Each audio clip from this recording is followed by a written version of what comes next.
Hello?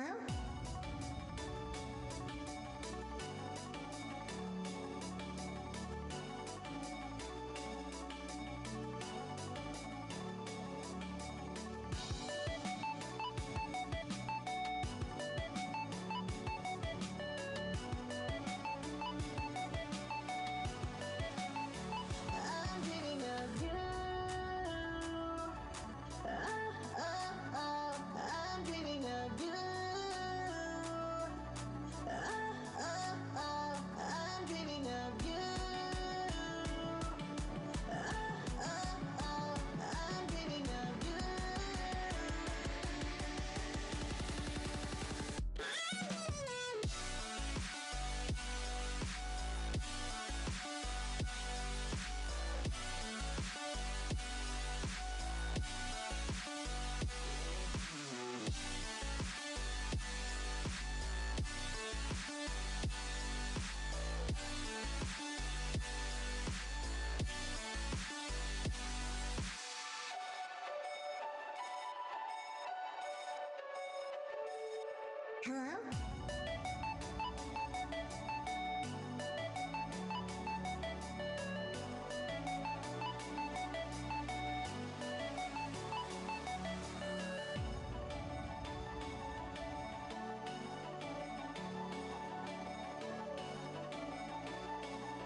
I'm dreaming of you.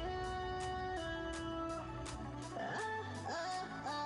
I'm dreaming of you. I'm dreaming of you. I'm dreaming of you. I'm dreaming of you.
I still remember how it used to be, holding hands, running wild and free.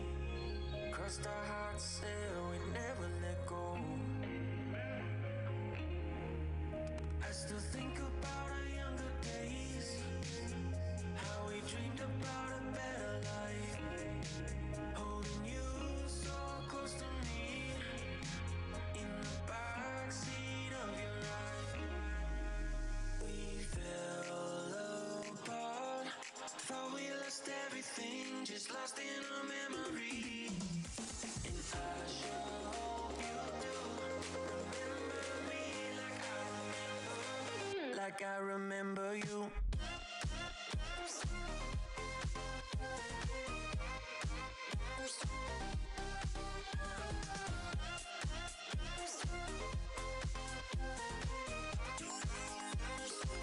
Like I remember you.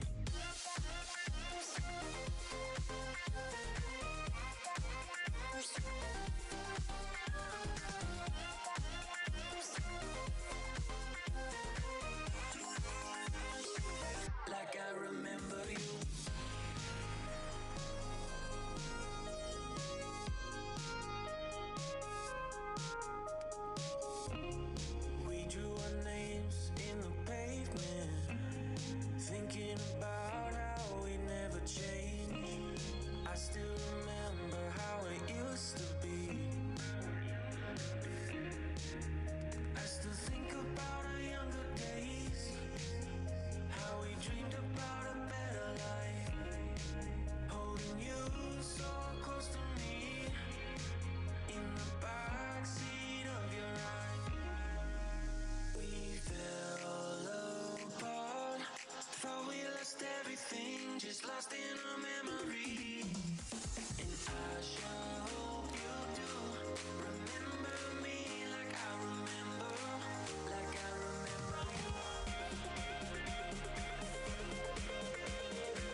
I remember you.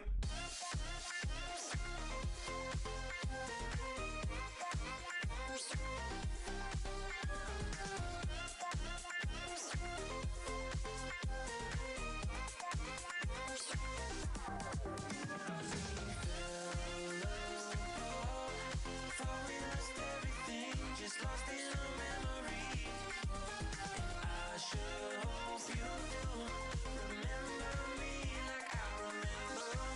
like I remember you.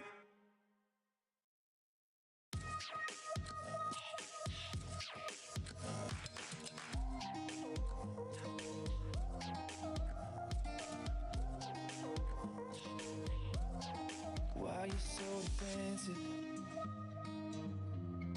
You always miss my calls. Run around in circles cause you're nervous I won't catch you when you fall. You're so defensive. Why you so defensive?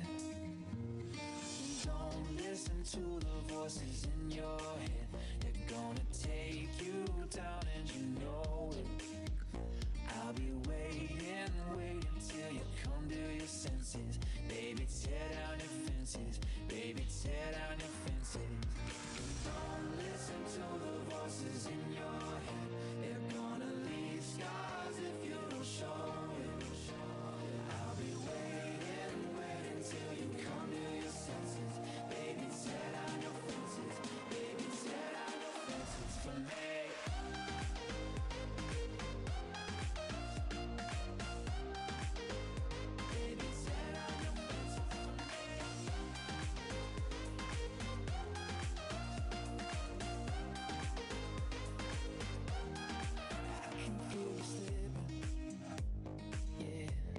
Slipping through my hands, oh, causing me confusion, keep on losing, guess I'll never understand why I miss you, that's an issue, oh, don't listen to the voices in your head, they're gonna take you down and you know it, I'll be waiting till you come to your senses, baby, tear down your fences.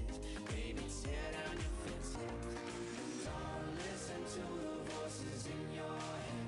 They're gonna leave scars if you don't show it. I'll be waiting till you come to your senses. Baby, tear down your fences. Baby, tear down your fences for me.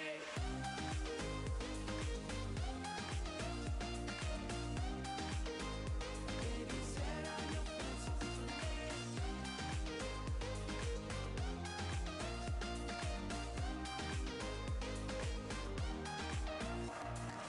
Don't listen to the voices in your head. They're gonna take you down and you know it. I'll be waiting till you come to your senses. Baby, tear down your fences. Baby, tear down your fences. Don't listen to the voices in your head. They're gonna leave scars if you don't show it. I'll be waiting till you come to your senses. Baby, tear down your fences. Baby, tear down your fences for me.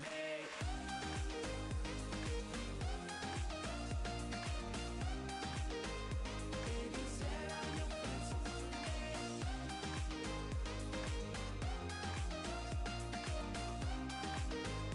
Baby, tear down your fences for me.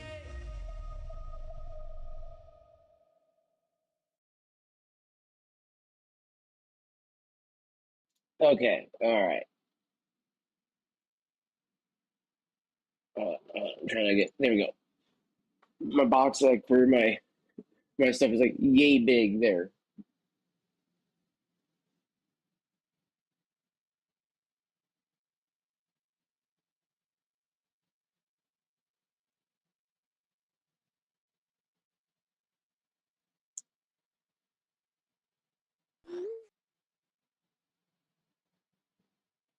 All right, so we are live technically over on YouTube, Kick, and Rumble today, chat. How we all doing today? How we all doing today, guys? It is good to see everybody so far. We got everything going on. Like it looks like all the chat windows, everything like that are going. Okay, that's scrollable over there now again. The Rumble over here. We got fucking Kick over there. We got YouTube here. So we got all that chat. I will say the nice thing is that YouTube actually goes over to my Rumble chat, which is nice. I wish the Kick one would also feed into it. Yeah, I think that's honestly just because of the fact of how it's all kind of set up, honestly. I think that's just kind of how it goes. But otherwise, I love how it is all set up this way, though, chat. How you all doing, especially over here on Rumble, over on Kick? How y'all doing today, guys? I will say also, by the way, speaking of all the stuff that's been changing because of Twitch's fucking downfall, Rumble got a huge, big, push today. I got on here today, and we had the Rumble Studio that's got a revamp. Now, the only I'm not a big fan of is that now afterwards I can't see my stream. And it shows me a link here.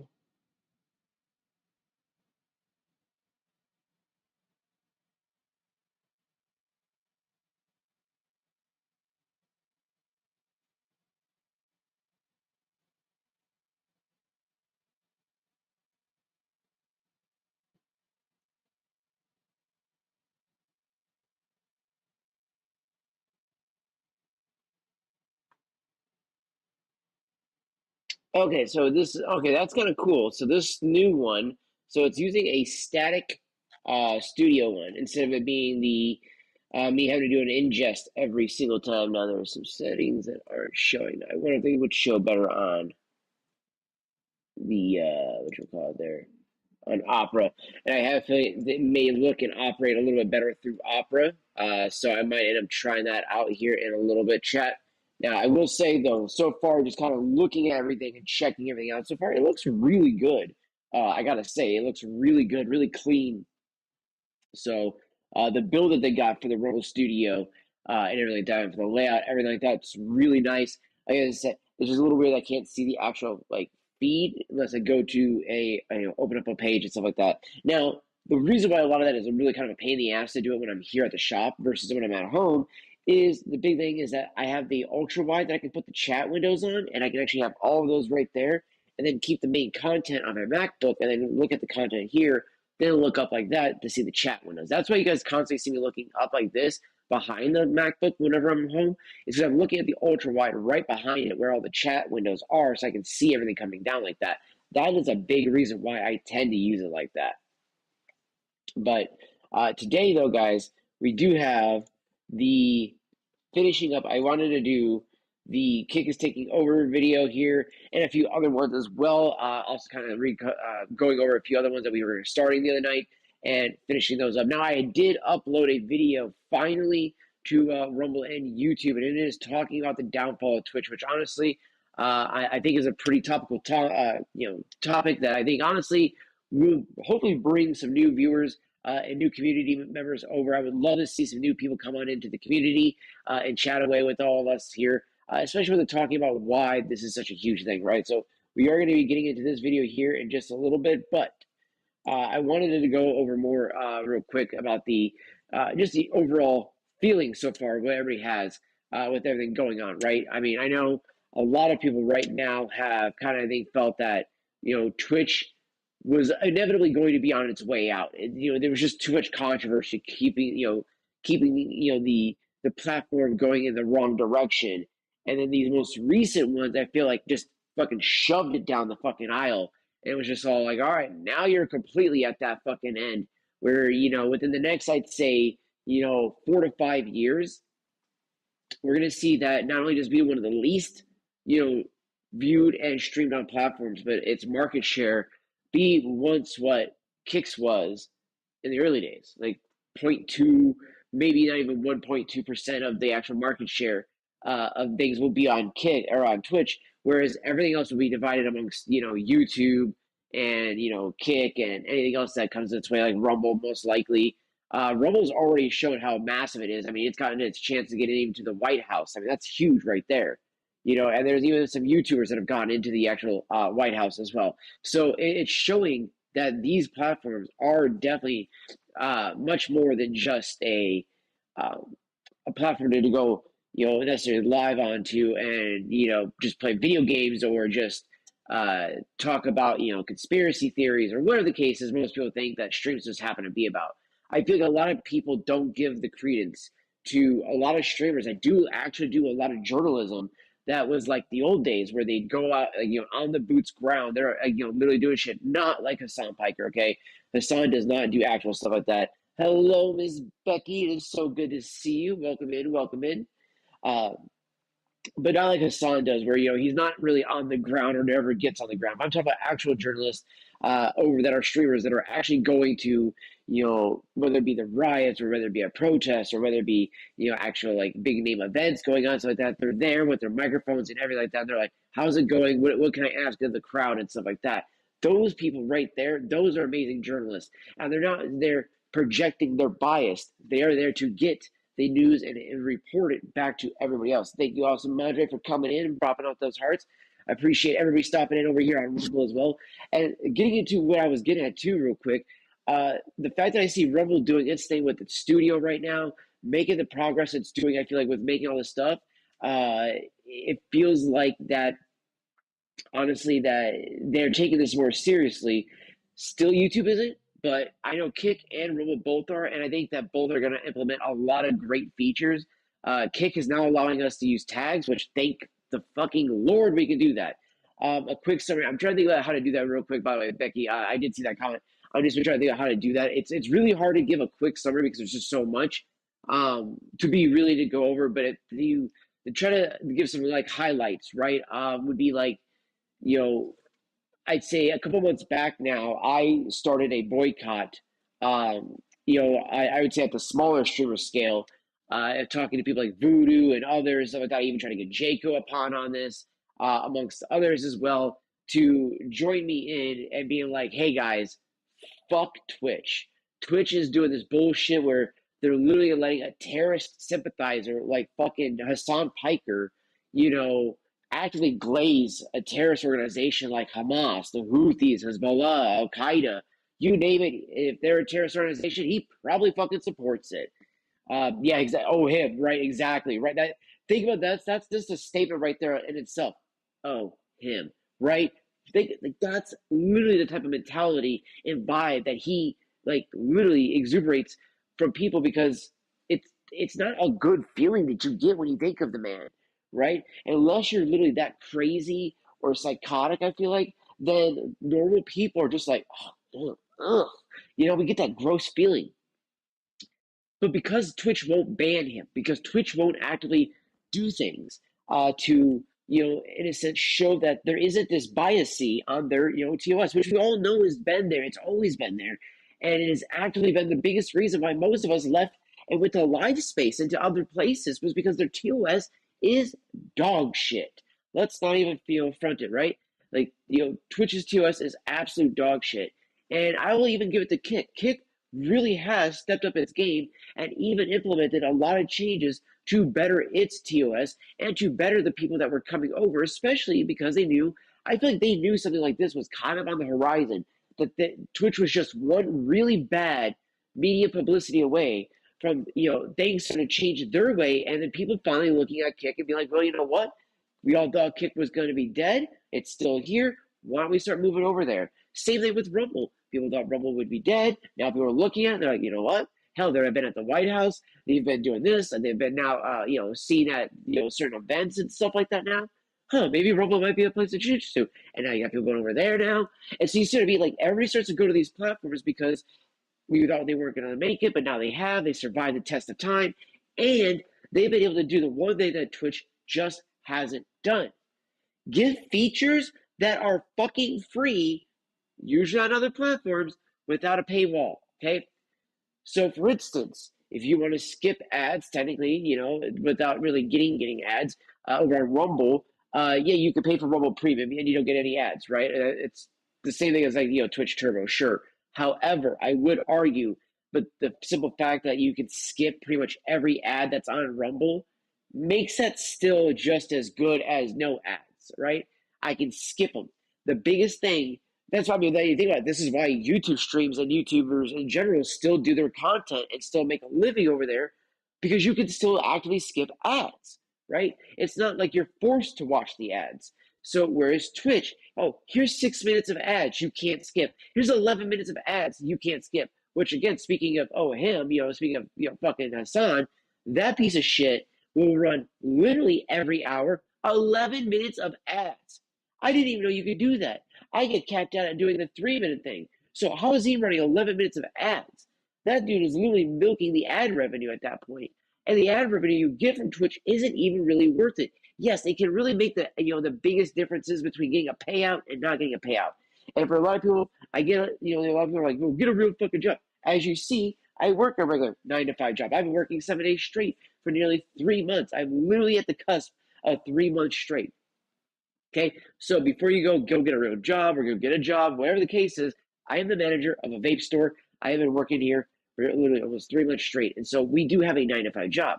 However, though, it is nice to have that excess income that comes in. I shouldn't even say excess. It's not even really excess. It's just that it comes in and it helps pay for this stuff for the streams. When you're getting a $50 payout, well, damn near that pays for a brand new game, maybe, or maybe it pays for when I need a new microphone, or maybe it pays for the internet. Maybe it pays, these things like that. It all obviously helps go towards these streams. That is what I've always used it for. I've always used the money that we made from our streams to put back into the streams, whether buy video games, to buy equipment, to invest into something that can maybe make the stream better, whether it be like Fiverr for overlays, so forth, so on. Paying other content creators when they make things, so forth, so on. But getting back to the summary though, real quick. So with that being said, right, I do my boycott. I start that off because I'm very upset with how Twitch is handling its TOS. Then we have, just shortly after all that happening, I started going back to Kick and going to Rumble, doing both of them at the same time, because for a little while there, I was kind of primarily just doing Twitch and Rumble, and I hadn't really brought back Kick yet. And I was just about to, because I've been watching a Kick streamer who kind of made me kind of encouraged to go back to Kick. So it was like, all right, so I'm watching all these things, cool. Then all of a sudden, as I'm making this switch, I start to see a lot of rumblings of, different things going on with media coverage of Hassan. And then it would be just a few weeks later, all of a sudden you have that tragedy that happened with the two young couple, or the young couple, the two young people who lost their lives to that fucking Free Palestine douchebag, who they found out did have an active Twitch account. And I think it's been proven that yes, he was a follower of Hassan's. So when the ADL comes out and says, hey, that rhetoric that Hassan's spouting out on his fucking streams and people like him are what radicalize people like this guy to commit such atrocities. And then not even like a whole month later, we got another atrocity happen. Not even, what was it, 2 weeks later, we had the fucking Boulder, Colorado fucking incident where literally the Egyptian dude fucking overstaying his visa decides to make homemade Molotovs and firebomb people, which were Jewish people standing in solidarity of the fucking hostages that have been taken and want them freed. So they stand there to show their solidarity. They weren't doing some crazy protest or anything like that. They were just the elderly standing there at a synagogue and doing this stuff. And here comes this douchebag, or maybe it wasn't a synagogue. I can't remember exactly where it was outside of. But either way, that's not even the important part. The fact is that the dude attacked somebody. And then once again, though, and the reason I bring this up is that the ADL comes out again and says, look, Hassan, with his rhetoric and all this other shit, needs to stop. So what ends up happening? Lo and behold, it's the one time that Hassan is kind of like, oh, guys, that was bad. But you can kind of even tell at that time, he doesn't seem to really have the conviction. He doesn't seem to mean it. And his chat's kind of challenging him, being like, how are you saying this when normally you kind of are like okay with this? So are you flipping the script now? And he's all like, it's not called flipping the script. You just shouldn't be doing this. It's like, well, the other guy shot, those two people, and you pretty much were saying that that was okay. But when in reality, it's not okay for any of that to have happened. So, sorry, I saw a message coming about a duster for the shop, and yes, I need one. So yes, it's one of those things where, you know, Hassan has put himself in a peculiar situation where I think that not only has his community kind of evolved into being such a cesspool, but it's a really good reflection of all that is wrong with Twitch. Okay. It is just the epitome of all that is wrong with Twitch. So, with that being said, sorry, I'm going to move that out of the sunlight. With that being said, there, everybody, I decided to call for the boycott again further. But at this point, bigger streamers started their boycott as well, such as Tectone and Asmongold. And I shouldn't really say Asmongold, but mainly Tectone. Tectone had kind of called for a kind of a boycott, and that he would, even while he's streaming on Twitch, it was more or less bring people from Twitch over to his Kick channel that he just started, and he'd be streaming on YouTube. Well, then all of a sudden he gets a ban for 7 days from Twitch most recently, which is what we've been covering recently, Becky. And that is kind of where we're at now, and that's been the whole reason why it's been like, okay, we're still further pushing this boycott, still, going against all this crap that Twitch has been doing, but it's just showing how hypocritical they all are, and it's just showing now that the big streamers that they once had, the biggest monopoly on, are leaving, and even if Asmongold may not be fully left, he's made the point to show he's made way more money on Kick for ones. Two, his biggest thing about that has been the fact that all of his viewers get no ads. Again, that's a big thing. Over here on Kick, you have no ads. You have no ads whatsoever, so you don't even have to worry about skipping ads. You don't have to worry about paying for like a Kick Premium or whatever the case is to get no ads. But with that being said, that right there is a huge, in itself, a perk. But the thing that we were talking about that is a free thing that you can do on Kick, Rumble, YouTube, all for free without having to pay for, is literally rolling back. I'll be right back. I have a customer coming in chat.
Okay, so sorry about that, everybody.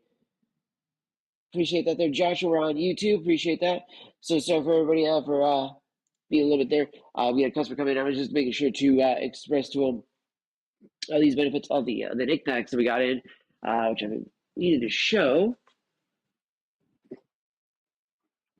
because I forgot the other one. So because I'm going to be buying these ones. Once my check comes in, I'm buying these two here as well. So I'm going to open up that lemon one because these guys are. I'm actually curious how these ones taste. So these guys are designed to be like a mint called Dick Necks. And these guys, ooh, I love the way the lemon one smells. It literally smells like a piece of lemon. It's 3 milligrams, 15 counts. They're naturals. These are made by literally just by some frat dudes who went to school at Gonzaga University in Spokane, Washington. And they were like, look, man, we're into nootropics and all that shit. We don't want to do these pouches. We don't like all this other crap, but we want to be able to have our nicotine and not be fucking made fun of for vaping or whatever the case is, right? Because some people don't like, seeing this. Which, by the way, right now, YouTube is going to be demonetizing my video and now age restricting it just because I vaped. Oh, well, I am fucking 32 years old, turning 33 this year. I think I should be allowed to vape if I want to, okay? It's not hurting anybody, and I'm not promoting it. I'm not telling, hey, kids, you should go vape. No, you shouldn't. Anybody who is not 21 and older, and if you've never even had nicotine, even if you are over 21, if you've never used nicotine, you don't need to.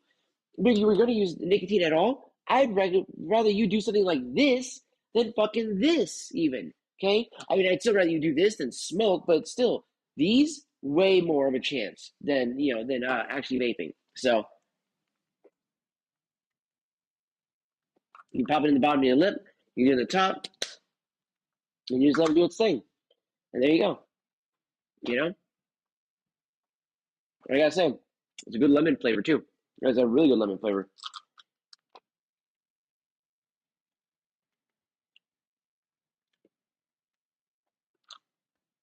And it's plant-based too packaging, so it means that there should be biodegradable packaging then. Now I can feel that if I slide over my tongue, you get a little bit of that nicotine burn. You know what I mean? Like if you were like to take some vape juice and put it on there and then do it like that. But this is literally as if I was to just do that pretty much with my vape juice, right? But I'm just swallowing my spit instead, and I don't have to spit and anything like that. Now I could see you being like able to do that if you want to. Like you could probably still spit if you wanted to, and it's not that big of a deal. You're still absorbing all that nicotine right here in your mouth. You know what I mean? So like, but this way though, YouTube doesn't notice as I'm doing it. I can break this in half and it's 3 milligram and make it even less, and then do that if I want to. And if I really, really, am done with it, I can just spit it out, or I can swallow it because it's a fucking mint. That's what this is designed to be like. So, especially with dealing with all this crazy shit that's going on with with the whole Hassan situation and all this stuff with the boycott, man, it really is, like I said, it's sad to see Twitch fall as hard as it has. Okay. To wrap up the summary, the best way I could do this is say, with the boycott, not just on my end, right, of the smaller streamer side, Voodoo, myself, and others trying to tell people, hey guys, look, this is going on. This is going to actively hurt Twitch, and it's going to cause Twitch in the long run to fall. And you can either be on the Titanic when it sinks, or you can be able to fuck off of it now and start working on getting like Kick going, Rumble going, YouTube, whatever the case is, streaming on either of these platforms, multi-streaming, all that stuff. You can still stay on Twitch and do it at the same time, but recommend start getting your community knowing that you might want to start migrating or thinking about migrating here soon because of the way things are going on Twitch. And I think a lot of people see the not just what's going on with Twitch and be like, man, how did the king of streaming fucking fall as hard as it did, to where now people are like, oh yeah, dude, that's the platform where all the terrorist sympathizers are at. Oh yeah, that's the platform where all the people who literally will just like, if you don't agree with them on And you have to agree with them on everything. But if it's one thing you don't agree with them on anything at all, legitimately, you're now a Nazi, you're a rapist, you're a pedophile, you're a fucking, the fucking literally the scum of the scum. All right? That's how these people treat you. The moment you don't fucking agree, whatever it is that they want you to agree with, right?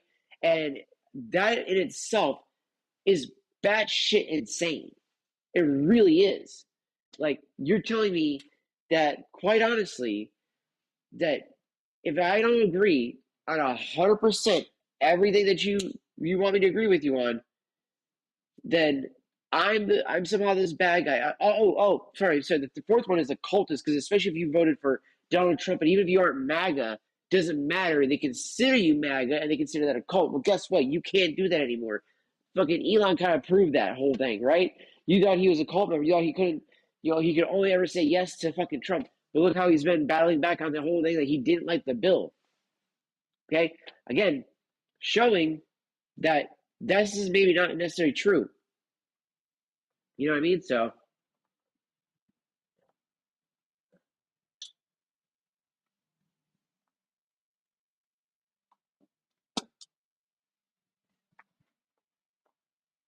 I gotta go put that off to the side there for a second so I can save that.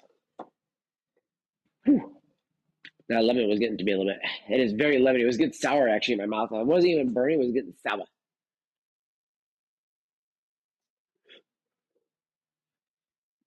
But quite honestly, though, when I see somebody like, Tectone, literally do what he did, where he calls out two OnlyFans girls for what they do as a retaliation to them, literally without proof, evidence, or anything, be like, oh, he's a fucking child molester, he's a fucking rapist, all this shit.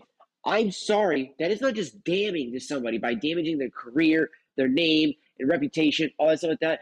But again, as I stated earlier, if you're saying this is somebody who is of weaker mind, weaker will, they could off themselves because of that. And your words would be the direct causation of that. Do you not see that, denims and minks? Like, literally, do you think that it's okay without evidence, without justification, to say these things about somebody in hopes that maybe they do these things? Because I guarantee you, when the FBI or the police or anybody like that comes knocking on your door saying, hey, by the way, you were named as the sole reason for why this person took their life, do you have anything to say about this? Because if you ended up causing or spurring them on, you could still go and get in trouble for that, because legitimately it could be taken as if you pretty much just said the words, KYS. So eyeballs are drifting away from Twitch. They are. They very much are, C4. Good to see you as well, brother. Good to see you. Got you in here as well. We got Miss Lovely Becky in here as well, which is good to have. It's good to see all the OGs. You know what I mean?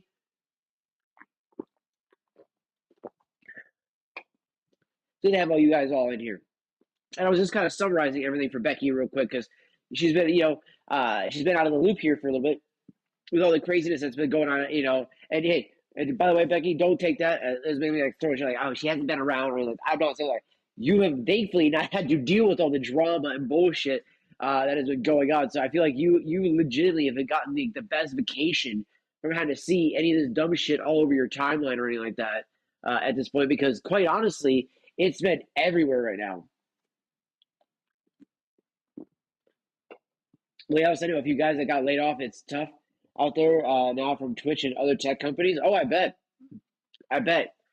As I said, I think we all could see that happening here soon. We all knew that Twitch is going to have to start laying off people. They're going to start doing mass fires. They're going to start, and you know what the fucked up part is? They're going to start pointing the finger at everybody but themselves. It's going to be everybody else's fault on why they are now losing, fucking viewers. It's going to be everybody else's fault on why fucking, the platform is going to shit. Dude, no.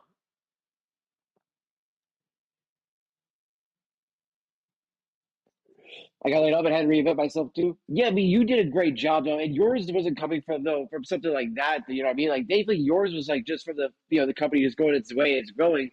But legitimately though, you've done an amazing job though, C4. Don't stay away from drama. No, exactly, Becky. Honestly, and I feel bad again because like I do feel bad because in a lot of ways I have become a bit of a drama channel, a bit of the politics channel. It has become something I have done a little bit more recently than I used to do in the past. And honestly, a lot of that comes from the simple fact that I ultimately wanted to evolve the rants into something else, right? And so I've done politics. I'm still doing politics streams where we talk about certain things in politics and things like that. We do cover certain drama things like that, but I want to be entertaining about that drama, right? That has been the biggest thing. I do want to be entertaining about that drama, but the biggest problem is it's really hard to be entertaining about stuff that's really serious. You know what I mean? And so like the whole this is gonna look really vain what I'm about to do, but I'm sorry, I cannot handle my hair looking the way it is. So I'm gonna comb it real quick while I'm on stream, and I can see it. So one of the biggest things that I have been trying to cover is the whole Hassan thing over the Palestine shit and Israel thing. Because one of the guys that I watch, and is actually the reason why I kind of got more into wanting to cover the politics stuff like that, but do it in a much more justified way and explain the both sides stance and actually kind of help give light and more voice echoing of what's going on. Because not only had I been trying to kind of like say these things and kind of pointing these things out myself, beforehand, and when I've been reading these, like such articles or other things like that, I'd be like, well, isn't this, and this going on? Isn't this why this is going on? Da, da, da, da. Like, for instance, just to kind of summarize this, like the whole Palestine Israel thing, you would read about how Israel just bombed this hospital, but then nobody reads about the fact that Hamas puts their missiles and everything else inside that hospital, and we're using it as a bunker and shooting their rockets and stuff like that from said hospital.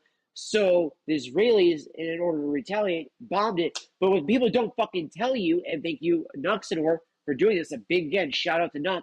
Again, links are in the description over on Rumble. If you guys are not over on Rumble, please go check out Rumble. I have all the description links in the description down below. Let me know what you guys think of the video too in the comments afterhand. Whether or not you like this video and everything like that as well. Unfortunately, I ended up having to delete the other one that I did with that I did do the other day instead because I was too lazy to change the thumbnail. But my boy Voodoo had left comments on that one, so I felt bad that I ended up having to delete that one. But it's okay because at the end of the day, we still have the actual main upload that is of that though. So that is also another way you could kind of look at a summary as well there, Becky, is I did just do a video literally on Rumble and YouTube using the same thumbnail that I had been using, technically the downfall of Twitch, and it being like, kind of like, is this the end? And kind of going over like, this is what kind of started it, and then this is now where we're at. And I used some videos from Nux, Tectone, and I used some videos from Asmongold, kind of covering all of this stuff as well. One of the biggest things I think that really, really, like I said, spurred this whole movement for the bigger streamers was Hassan promoting the whole shit or not really promoting, sorry, let me rephrase that. Him reading the manifesto that the fucking shooter had, not getting banned for it, and then other people that had been banned for it and other stuff like that, just kind of being like, well, what the fuck, But then on top of that, not only is he not banned, but then he starts calling people like Asmongold a Nazi. He's calling all these other people fucking pedophiles and all this other stuff like that. And it's like, okay, but you don't have any proof. There's no anything like that. So why are you projecting, Mr. I went to a Diddy party, Mr. I went to a brothel that was rated for sex trafficking minors? Literally, chat, don't forget, Hassan Piker went to a brothel that was rated by fucking literally the local fucking government police, because it was in Germany, I do believe, that was literally there for trafficking minors. Minors, okay? So there's a good chance that, fucking Hassan Piker very well could have, again, to say could have, not saying that he did, but saying that he might have had sex with a minor, okay? See, Hassan, that's how you do it. You don't sit there and say they did do it. You say they might have done it. Because again, we're alleging that we don't know and that it could have happened, but it's just that it's in the realm of possibilities. But we don't have all the evidence. We don't have all the facts yet. All this stuff. But the only facts we do have is that you went to a brothel and that it was rated for sex trafficking minors. So it's like, you see what I'm saying here? It's kind of hard not to look at that and be like, I mean, for fuck's sake, you tended to sit there and go after Nuxanor for some of the biggest fucking, hollow fucking, I'd say, attacks that you can go for. Oh, he's a propagator of fucking lolly, which he's not. again, anyone who likes 10 seconds and looks at fucking Nux's channel would know very well that he is not for lolly at all.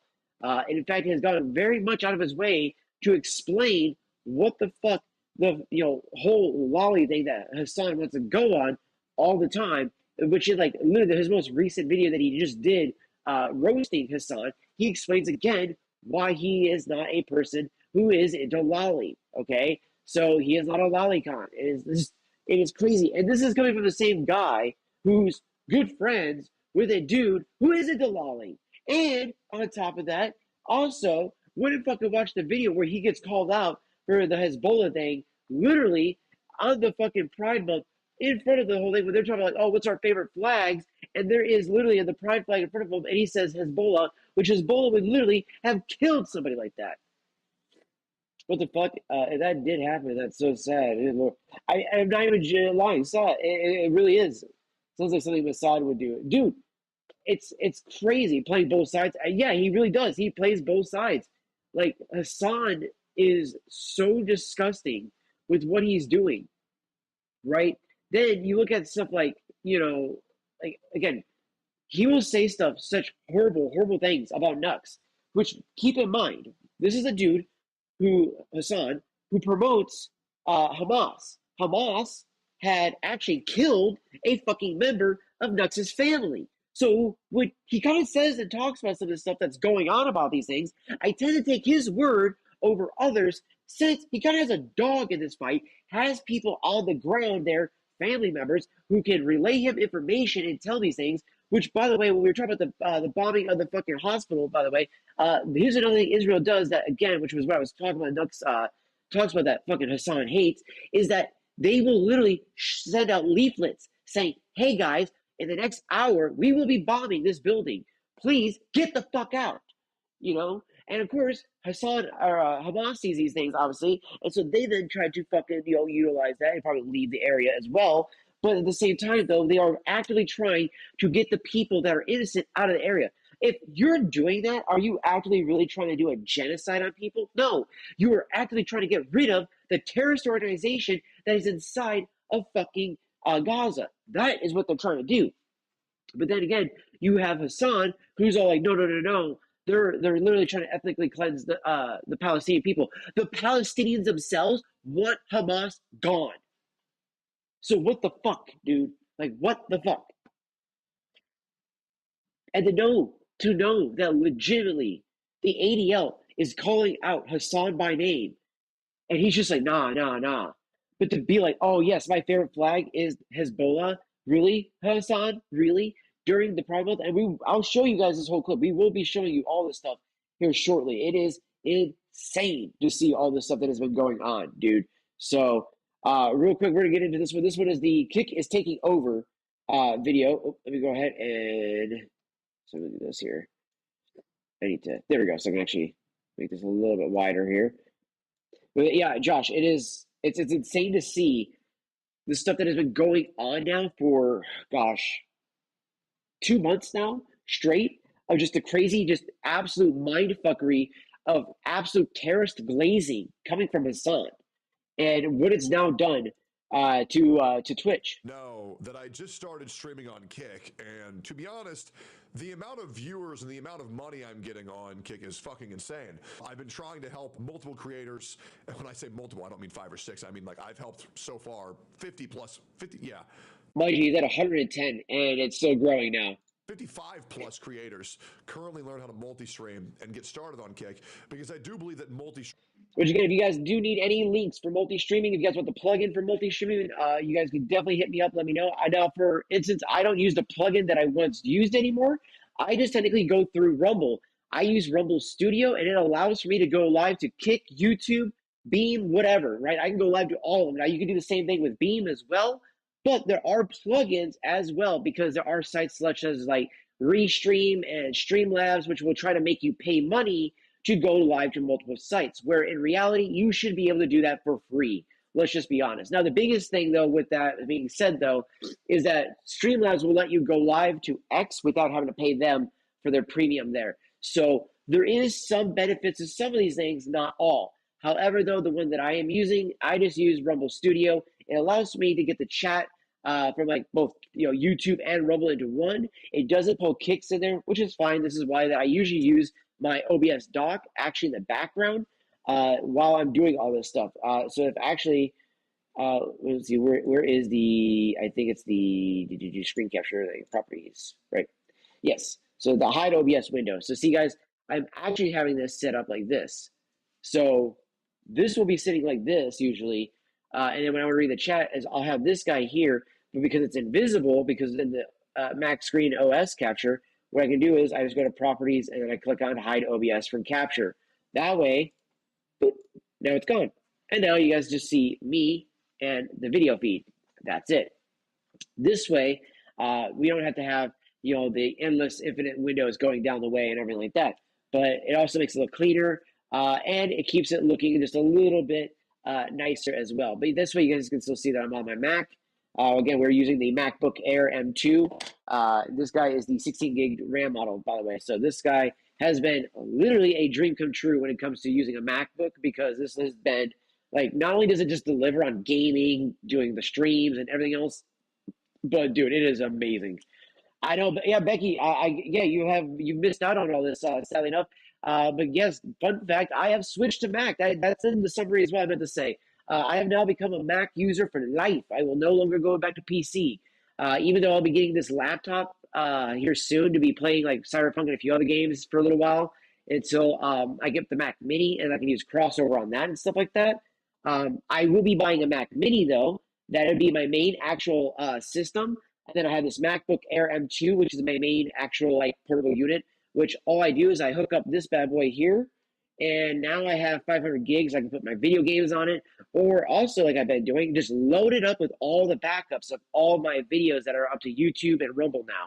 So everything that I make and shoot and upload gets a backup copy saved onto that SSD. So this way, if anything happens, or if I need to go back and edit it, or whatever the case is within a couple weeks, I can still do that. Now I'm going to be going through it here soon, though, and doing a purge of all the excess content of like all the videos, stuff I don't need. Maybe there's some extra shots I won't need or anything like that. I'll delete those. But that is also the other nice thing too, is I can keep it set up so I can have all these extra, like, oh man, maybe I really like that one angle I did of that, that MacBook shot, or maybe that one angle I did of that squatch bar. Okay, I'll save that. I'll use that for this video later on down the road. You see what I mean? So I can actually do that now with like a comfortable mindset. And another big thing is I'm actually editing all my videos finally there too, which is huge, right? Now, the most recent one, I kind of did just do like the whole like go live, or not really go live, but shoot from OBS, just kind of doing my thing. I did two parts to it. I did one part when I was here, and then I did another part when I went to the house. Literally this morning is when I finished up that one before literally coming to work today. So it is a little rushed at the end, but I think it still does the job and gets the message through about why I think Twitch is dying. Now, I will be doing a full tutorial video of how to set up everything going live like on Rumble and everything like that from Mac, because honestly, it has been amazing to switch. It really has. But honestly, it's crazy though too, because during that switch from from Windows to Mac, all of this is blown up. And it's so much funnier because I feel like I almost feel like I wouldn't have even noticed this if I wasn't on my Mac. And the reason why I say this is because ever since I left Windows, a lot of the rose tinted glasses and a lot of the filters I kind of had on my eyes have kind of dissolved. So the filters I had for not noticing certain things, especially for content wise, has now kind of dissolved. Like where before I was easily like everybody else to be like, hey, I'm on, Twitch, Kick, wherever, just to play video games. I don't care about the drama. I don't care about this or that. I'm just playing video games. I did a good job with that for a long time. But as soon as I kind of got rid of all that, it was all like this whole like, all right, we're going to redo the content. We're going to revamp everything. And then all of a sudden I turn around and I look and I start seeing, all these videos from Duxton, where all of a sudden I start seeing all these videos from, Tectone, Asmongold, so forth, so on, all these people. And I'm like, what the fuck is going on with, with Twitch? And you got videos from like more Pegasus. You got, fucking Some Ordinary Gamers. You got, what you call it? What is it? Don't Walk, Run. Also doing videos as well. There's a bunch of YouTubers that have all been covering all this stuff. And it's insane.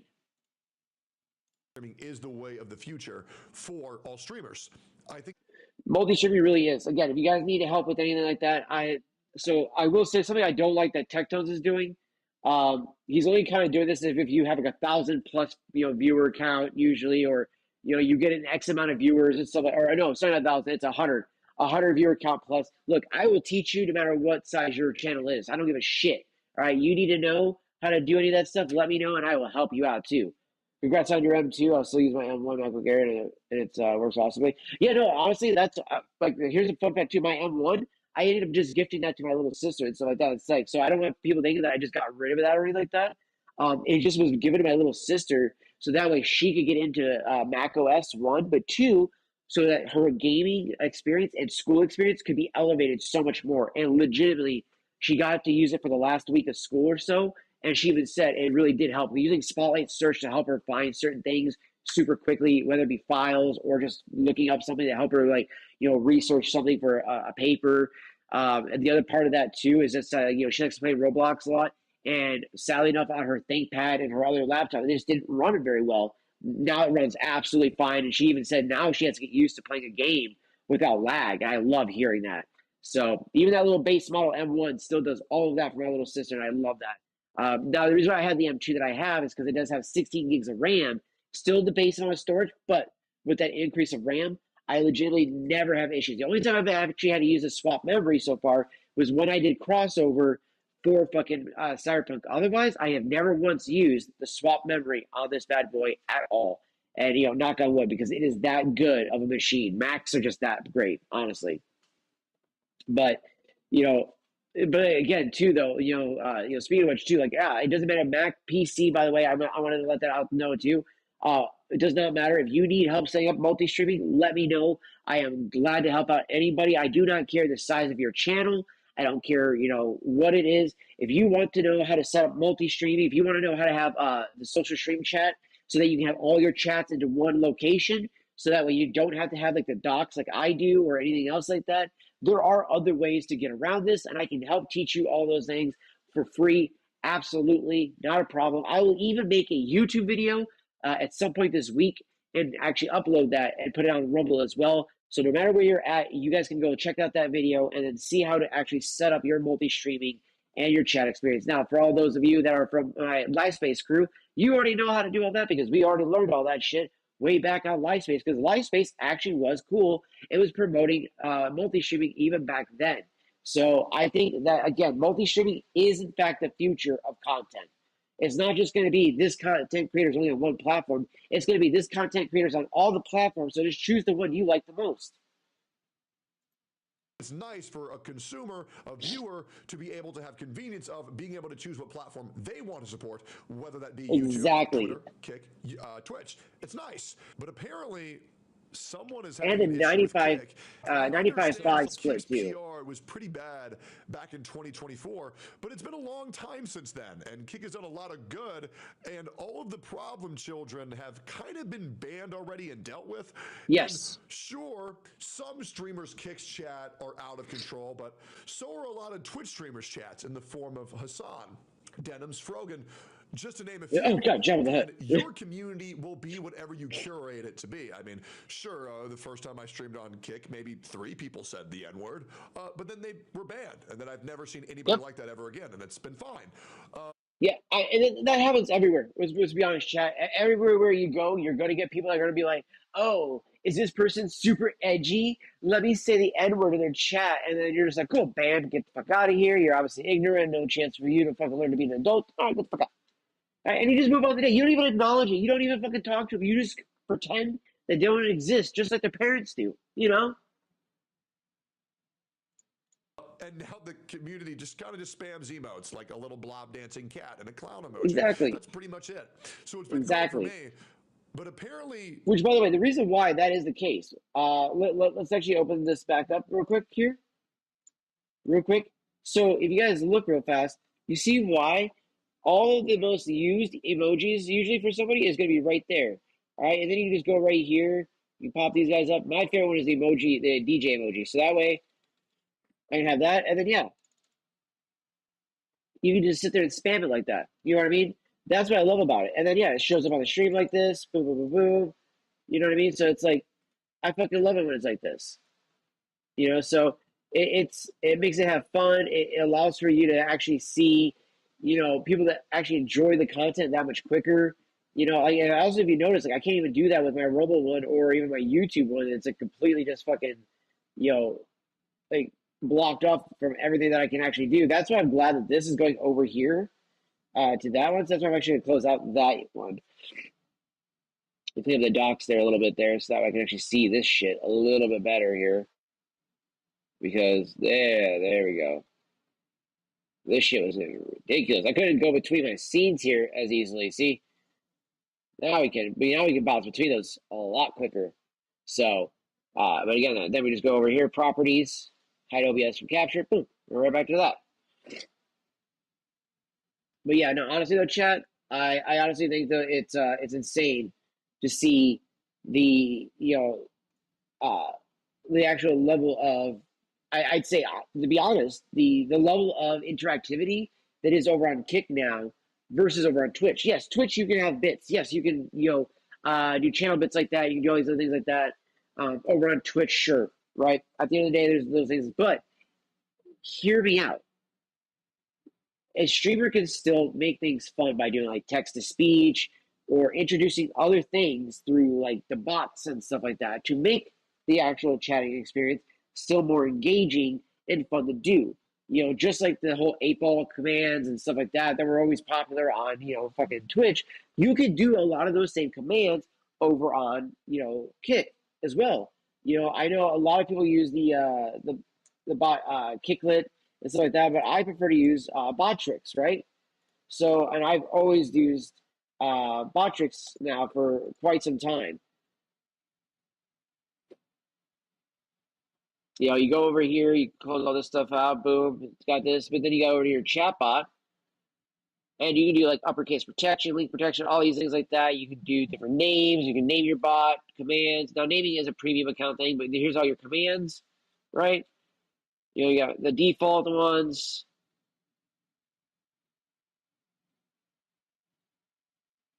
Then you got the actual custom ones. You got timers you can do. Extras, yeah, you can set your chat alerts and stuff like that. All these types of things, So you literally set up with a follow message for all of this stuff, like literally all the way down to raids, chat. So, like, there's so many things you can do. Click commands, level system, the point system, and then you can use those to then activate other things, right? So there's like mini games. Now these are like the main reason why I would actually pay for a premium for this thing. You have BD Duel, Roulette, Slots, Gamble. This one right here, though, I think is the biggest one, right? You challenge your viewers in an epic battles, create unique characters, and equip them with customizable abilities, weapons, and pets. And they'll battle at the bottom of the screen, if I'm not mistaken, right? Then you have music, you have song requests, community betting, and like these guys, soon to come, you have 2 of them right there. And of course, you can do like referrals and stuff like that. They got all that stuff. Then you have the loyalty where you can actually set up all like the points and stuff like that for everybody. You can see everybody's actual point systems and stuff like that. Then you have widgets, text to speech, spectator count, subathon, gold followers, gold subscribers, gold donations, chat overlay, event labels, on-screen emotes, wheel of fortune. And then you even got your alert set up over here, which makes it super easy and super quick to do. It's just like using this right here. Except in my opinion, I find this to be a hell of a lot better than this was, because this used to be good. Like, I'm not even gonna lie, this used to be one of my favorites, but I don't know if they actually offer anything for Kick yet. I know they said they were doing stuff for Kick, but honestly, I haven't seen that happen yet, so we'll see if they actually do. Like, when I get in here, just 1 second.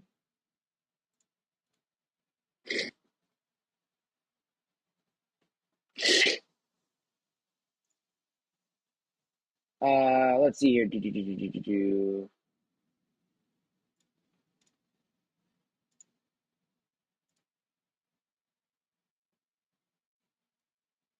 Add Kick channel. Okay, cool. Allow access.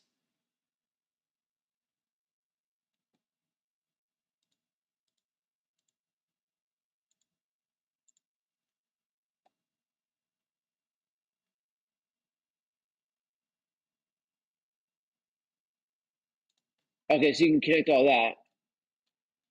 Okay, that's cool. So it still has everything just like that. Activity feed, your revenue history, streaming tools, overlays. What do they offer here for the overlays? Because they usually have like overlay gallery and then my overlays. It's not showing those, but oh, it does have sponsorships over here too, by the way. So that's another big thing because see, with the Twitch ones, this is where the only reason why I would say that this ever became actually somewhat usable was sponsorships. But yeah, like legitimately half the time they were just the same ones over and over again, as you can see. AFK Journey, Call of Dragons, Marvel Strike Force, Star Trek Fleet Command, Puzzle Survival, Watch of Realms, Game of Thrones, Warpath, Factor, and HelloFresh. Those were the only ones I ever fucking saw, chat. Oh, and Raid Shadow Legends. But I think I fucking did that so many times that that's why I never get them anymore. But Stream Elements, yeah, does have some stuff. But as you guys just saw too, look how basic it is, right? It doesn't have as much as it used to. Yeah, we look at Twitch, sure, stuff. But when you go to Kick side, nothing. Not compared with Botrix has. So there's that stake is banned in Australia, but owners are from Australia. I know, dude, it is actually fucking absolutely funny that a lot of that is the case. I mean, shit, gambling is banned here. Like online gambling is banned in here in Washington, Idaho, and Oregon, right? So yeah, but yeah, I got friends that I know who were working at Boeing who took gambling sponsorships and stuff like that, and they weren't stake ones because stake was like, oh yeah, we're not gonna fucking give you one because you're fucking in this area, da da da. We'll do this or this or that, and he was like, no, I want real money. So yeah, of course he found one that would let him do it that way. So I think he's actually doing cryptocurrency though. So just to be honest though. Some other people are having issues, so let's figure out what's going on here. So Illuminati was actually talking about going to Kick, and talked about Kick a little bit, and I was going to comment on this and go through it. Okay. All right, look, we had a lot of conversations with them. With Kick, he's talking about Kick. Yeah, with the They're not management. trying to compete. They're not trying to do nothing. They right? are too trying to compete. I'm so you ain't being honest. Somebody who was planning on doing anything. Oh, let me rephrase that. Okay, so yeah, he may be honest, but he just obviously is being foolish if he thinks that they're not actually competing. He thinks because they're not offering contracts right now that they're not competing. Guys, the fact that Kick, you can have your tags now. The fact that there is literally people like Asmongold, Tectone, and others all coming to Kick to stream because why? They actually feel like, hey, you know what? A lot of these people complain again, especially a lot of these people complain about the whole ad revenue, about the actual sub count or sub split, everything like that. Look, let's be honest, right? One of the biggest reasons why so many people do come to Kick is the 95.5. All right, let's just be honest. Let's just be honest. We can't lie about it.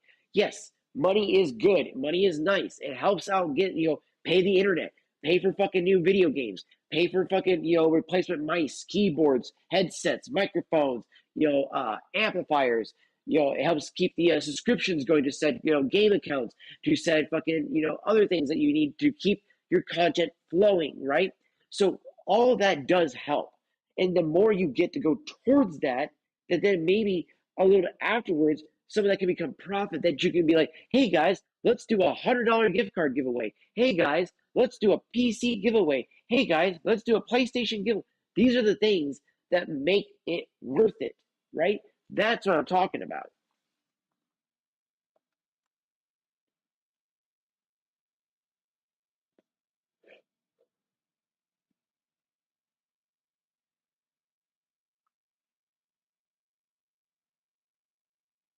Like legitimately.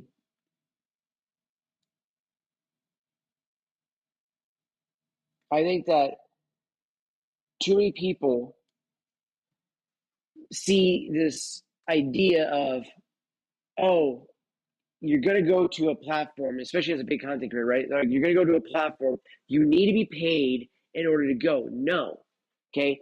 Asmongold makes a really great point about this. And this actually it does a better job of explaining what I think a lot of us smaller ones have echoed for years. And that's the fact that just because you paid someone XYZ doesn't mean, or X amount doesn't mean that they will therefore be good for your platform or therefore actually bring, viewership to your platform. That's just a fallacy, right? So, good example of this, XQC, he didn't necessarily bring over that same vibe after the first stream or two, right? That first week, sure, blew up, but then like literally afterwards, it was never that huge again. A better example, this is what he talks about later on, Aiden Ross, about SapNap.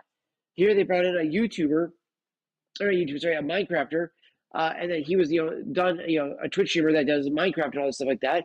And legitimately, he only brought in, after I think it was like a $50 million contract or something like that, he only brought in 500 viewers or less than. So at that point, it's like, dude, you didn't help grow the platform or even your channel in any way. You just took a retirement bank or bag.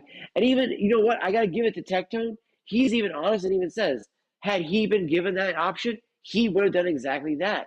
He's glad that they did, because then it actually incentivizes him and pushes him to make better content then, to make good content, engaging content, all this stuff. That's what this is all about, chat, is that we all, as content creators, need to do the biggest thing and the most important thing. Make good, quality, fun content. Content that is literally going to make the viewer that watches it be like, damn, I had a good time. You know what? Maybe I want to start making content. If you could start inspiring others because they see how fun it is, how much enjoyment it's bringing you, and all this other stuff like that, then they're going to want to do it too. And yes, I think the biggest fallacy too is to try to act like, oh, yeah, well, money doesn't need to be in the equation. No, that's wrong. Okay, I think that we need to just be honest and just be openly say it. Yeah, money in that situation helps make it better and more fun. If it's more lucrative and you can do more stuff with it, then yes, it's going to mean that yes, you're going to have more fun with it, right? If you can literally then do giveaways to your followers that much more, if you can then pay for all of your bills and everything else, that makes it so you can maintain your content more, all these things without having to struggle as hard, right? Like Tectone's even said the other day, he made $1,000 in 3 hours, right? Now, again, I want everybody to understand, this is not a cookie cutter example for every single person. This is not going to happen to every single person that comes over to Kick. Again, he's we're talking about somebody who is getting paid per hour to more or less stream on Kick, and then that's at least how he considers it, and that is coming from the actual, if I'm not mistaken, his actual dealer, his partnership deal that he has with them, whereas that he also then gets to keep the sub money and everything else like that. And again, too, if I'm not mistaken, and even Trainwreck has said this multiple times too, is that ads will eventually at some point come to Kick, So I love your content, Debbie, and you're an awesome person. Money does help, but it should be the reason you create. Just have fun in life. Exactly. And I think that's the biggest thing too. Is again, it's that I think that most people don't try to lie to themselves and try to be like, I'm not doing this, because again, you're not saying you should be doing it for the money. Let me rephrase this. It's not that you're doing it because you want to get paid or you want to do anything stuff like that, right? But let's be honest.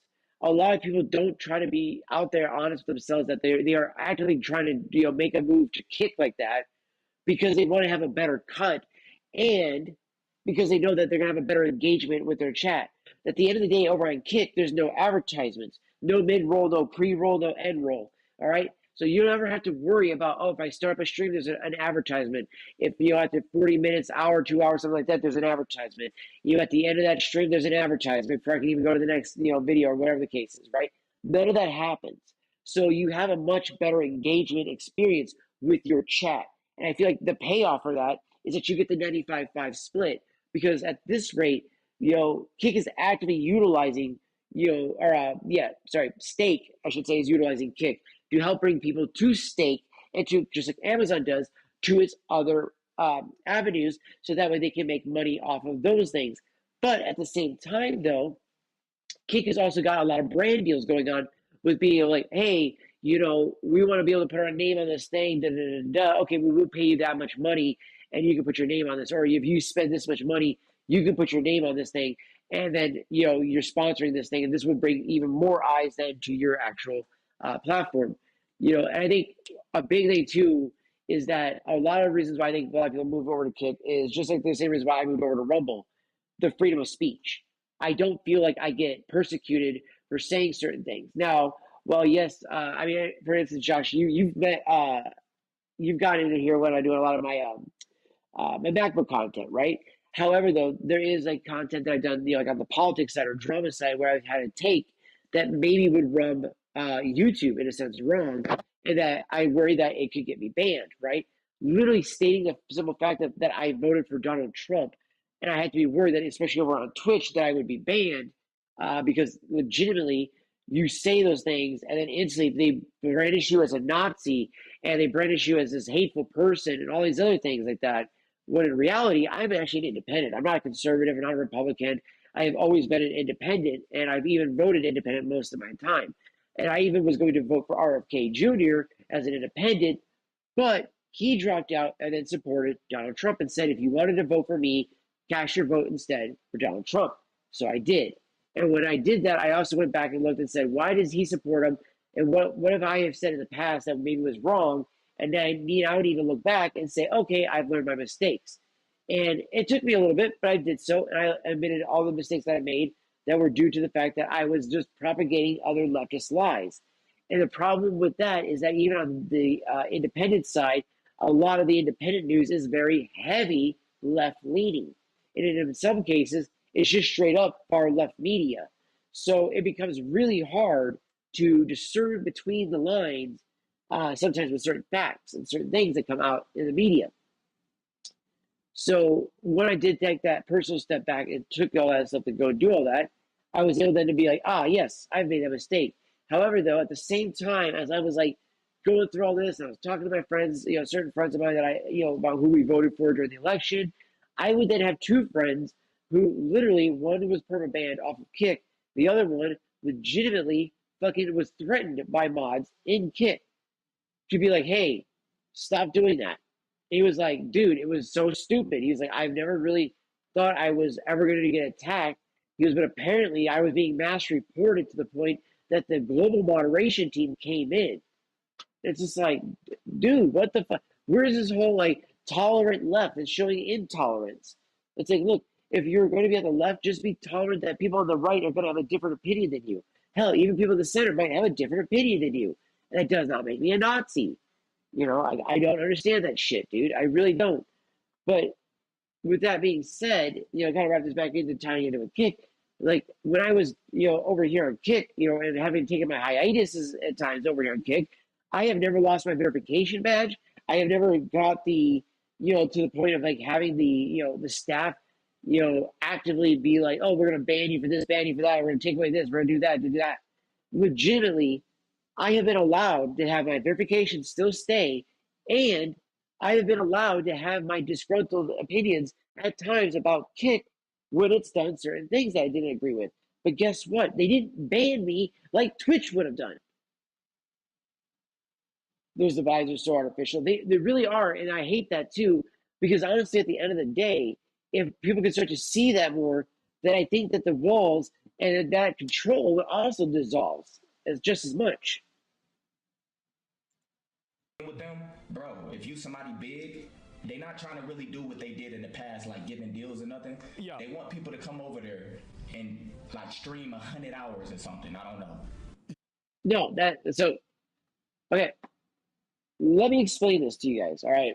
And I've been trying to talk about this last few streams, and I brought this up in my videos as well that you guys can go check out on rumble.com/user/Debbie2100 or youtube.com/Debbie2100 as well.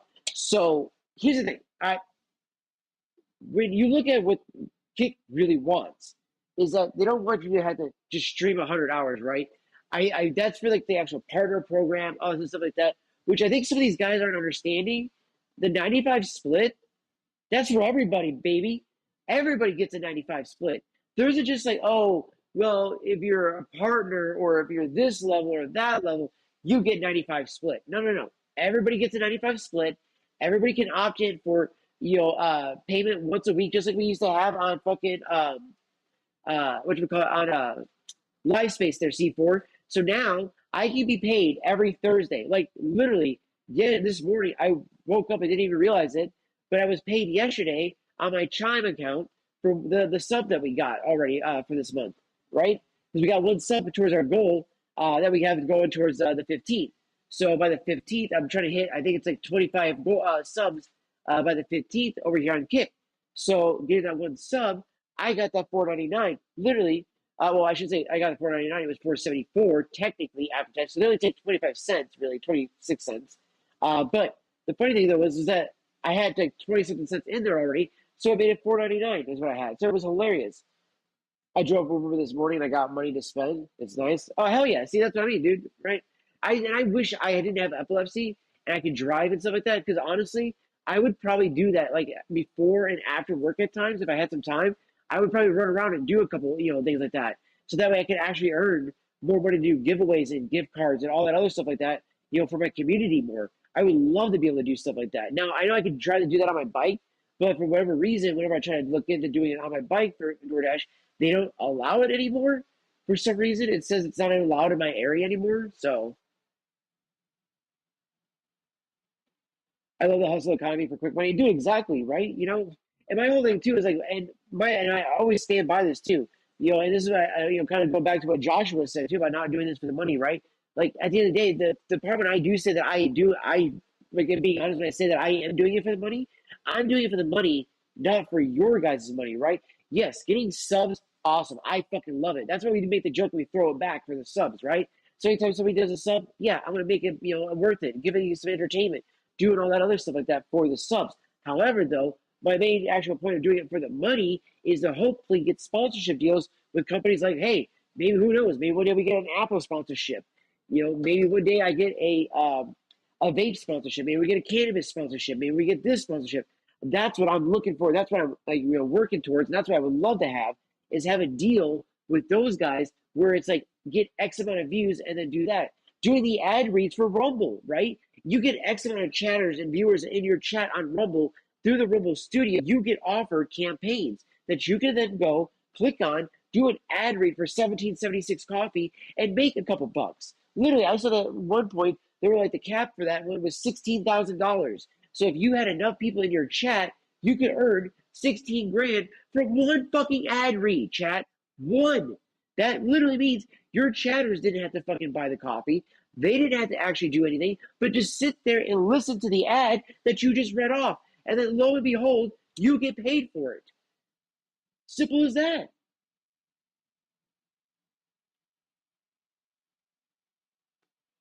And that's why when I hear people say that, like, oh, if you're going to be doing it for the money, then you should always be going to Kick. Well, that's what I'm saying, though.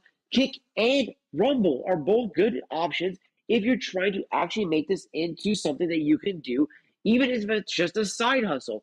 But just know, if you're going to make content, you need to put the effort into it. You can't just go live and expect that people are going to drop you thousands of dollars in donations and subs and all this other stuff like that. You can't expect that just because you go and post a video on YouTube that you're going to become the next Casey Neistat. You have to put the effort in, right? Like, so before, because I hated editing on my big-ass desktop all the time, just because it was, one, I always had limited space. Granted, now even still having limited space, I find it just funny that I was more willing to find reasons or ways to, fix all these things with the MacBook than I was on my PC. See, on the PC, I never had the drive to truly be productive and make content. On the MacBook, dude, that's all I want to do is actually just make content, make videos, make streams, and continue that drive, right? Like, at the end of the day, I don't want it to be, yo, how's it going, legend? Good to see you, fam. Good to see you. It's like I don't want at the end of the day it ever to be like, hey guys, I want to live off of all my subs, man. I want those whalers, boys. Like, no, man, I want that. Yeah, I want my subs to come in, sure, right? I want there to be subs, especially if I get it on Kick or get it on Rumble. I ain't even gonna lie, I'd actually rather than be on Rumble for the most part, just because I know one, you guys don't get ads then. Two, it also means that it helps me get into that creative program that much more and shows to Rumble, yo, man, this creator is serious. He's building an actual community that's engaging and is supportive at the same time. That's what I really would love to do. But the same thing can translate over to Kick as well. I mean, I love seeing the people that come over to Kick and do the same thing too. I'm back on Rumble again. YouTube gave you that motivation again. I'm glad to hear that, man. Because yeah, I was so blown away when you were saying that you were leaving and everything like that. I meant to pop into the stream too the other day, or was it today? Was it today you went live or was it yesterday? Dude, see, working 7 days straight, my days are blurring together. I have just been so damn busy. Again, working 7 days straight. It has been super great. Like yesterday, we actually had a fairly decent day. It was fairly busy just from the start that I opened that door to the end of the day. And it was nice, but again, it was one of those days where it made it really impossible to get, a lot of the other shit that I was trying to work on done as well as I wanted to. So, and then, of course, I was trying to do a little small stream for the shop and everything like that to promote everything. And, of course, apparently Rumble side ended up breaking. But now seeing how the Rumble studio looks and everything like that, I kind of wonder if it was because it was being updated and worked on, if that's why I was having issues with my Rumble stream and stuff like that. Because now they have the Rumble studio do the static stream key, which I love that, instead of having to do an ingress all the time, dude. It's awesome. But I do promise to make it into more of your streams, brother, because again, you have been an amazing, amazing human being and a great friend. And on top of that, you are a really good content creator. Which, by the way, again, guys, if you guys are not following UB Legend over on Rumble, please go and check out his content. He is an amazing human being and an amazing content creator. Let me go ahead and do this real quick. I'm gonna pop over here to Rumble. Go UB Legend. Boom, and then we're gonna go copy. And then we're gonna go paste. Boom. All right, so there is that. I'm also going to go ahead and throw this in the YouTube chat as well as my Kick chat. Especially for those that haven't checked out Rumble over on Kick at all yet. I highly recommend it, man. Honestly, it is a very, very underrated platform in my opinion. And I'm just being honest too, truly. I really am. I think Rumble is so underrated. I think that it is probably one of the best platforms I have ever been on. And for me, ironically enough, for me, the motivation came from Rumble, from one, watching content creators like yourself and others, and then also on top of that, making the videos and seeing the growth that I was getting, almost overnight in a lot of ways. And even if it's not like getting the actual followers and everything else is right away, right? What I love seeing is just getting the viewership, getting the comments and everything else like that. I will say there is one dude who keeps leaving a comment, Murger or Meager, whatever his name is. He keeps leaving a comment saying, follow me, follow me. If you guys ever see on my videos, you'll see a dude just keeps saying, follow me on my fucking videos. Hilariously enough, I did follow him just to help him out and everything like that. But it's really annoying that he just keeps asking that without realizing, oh, dude, you do already follow me. Like, yeah, I've said I do, man. Like, it's insane. But at the end of the day, though, Rumble gave me that drive to want to make content again because I honestly saw the growth. I saw the love. I could see all that I saw from MySpace still in Rumble. And then my big thing, if I could get it from either Kick or Rumble, is just to get that like Twitter feed based thing, right? If I could have that thing where I make a post and it gets onto the front page somehow, that is a huge, right? That right there was literally the one thing I gotta say that LiveSpace had over everybody. Okay, I gotta throw this hat on because this sunlight is murder on my eyes right now, chat. There we go. So I mean, let me put it this way. YouTube, outside of really I'd say Joshua being in here, I never really get many people over on YouTube.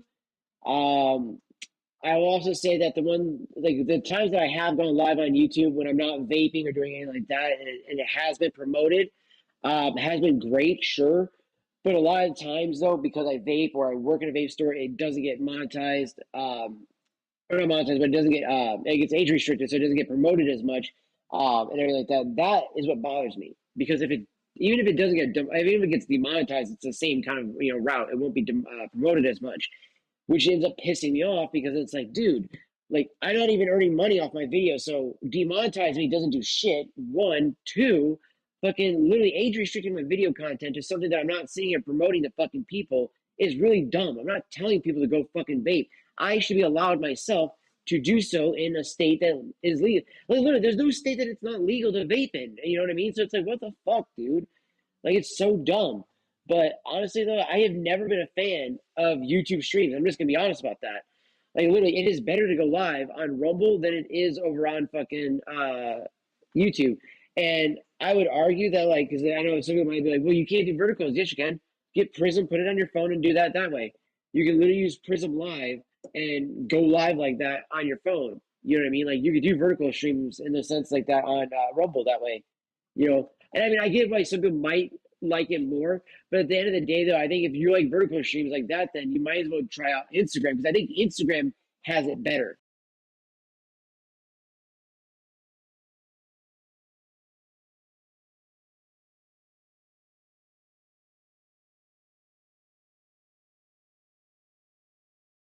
Okay. Fucking the right earbud died on me on that one. But as I was saying though, I think Instagram just has it better in the layout. Obviously, TikTok is obviously going to be a good one too because you get a really good layout on that one as well too. So um, that's another thing too. So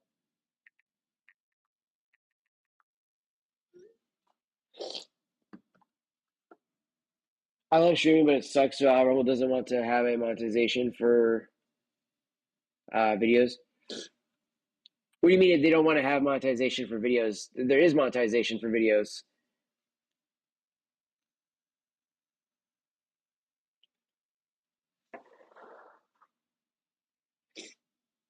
I mean, you can earn ad revenue and stuff like that. I know, yes, it's gonna be harder because you have to get, you know, way more viewership up there and stuff like that. From at least from what I've seen, I mean, at least okay. I mean, I've done ad reads over here on Rumble. I've earned ad revenue from that. All of my Rumble videos earn me a couple cents each off of those too. So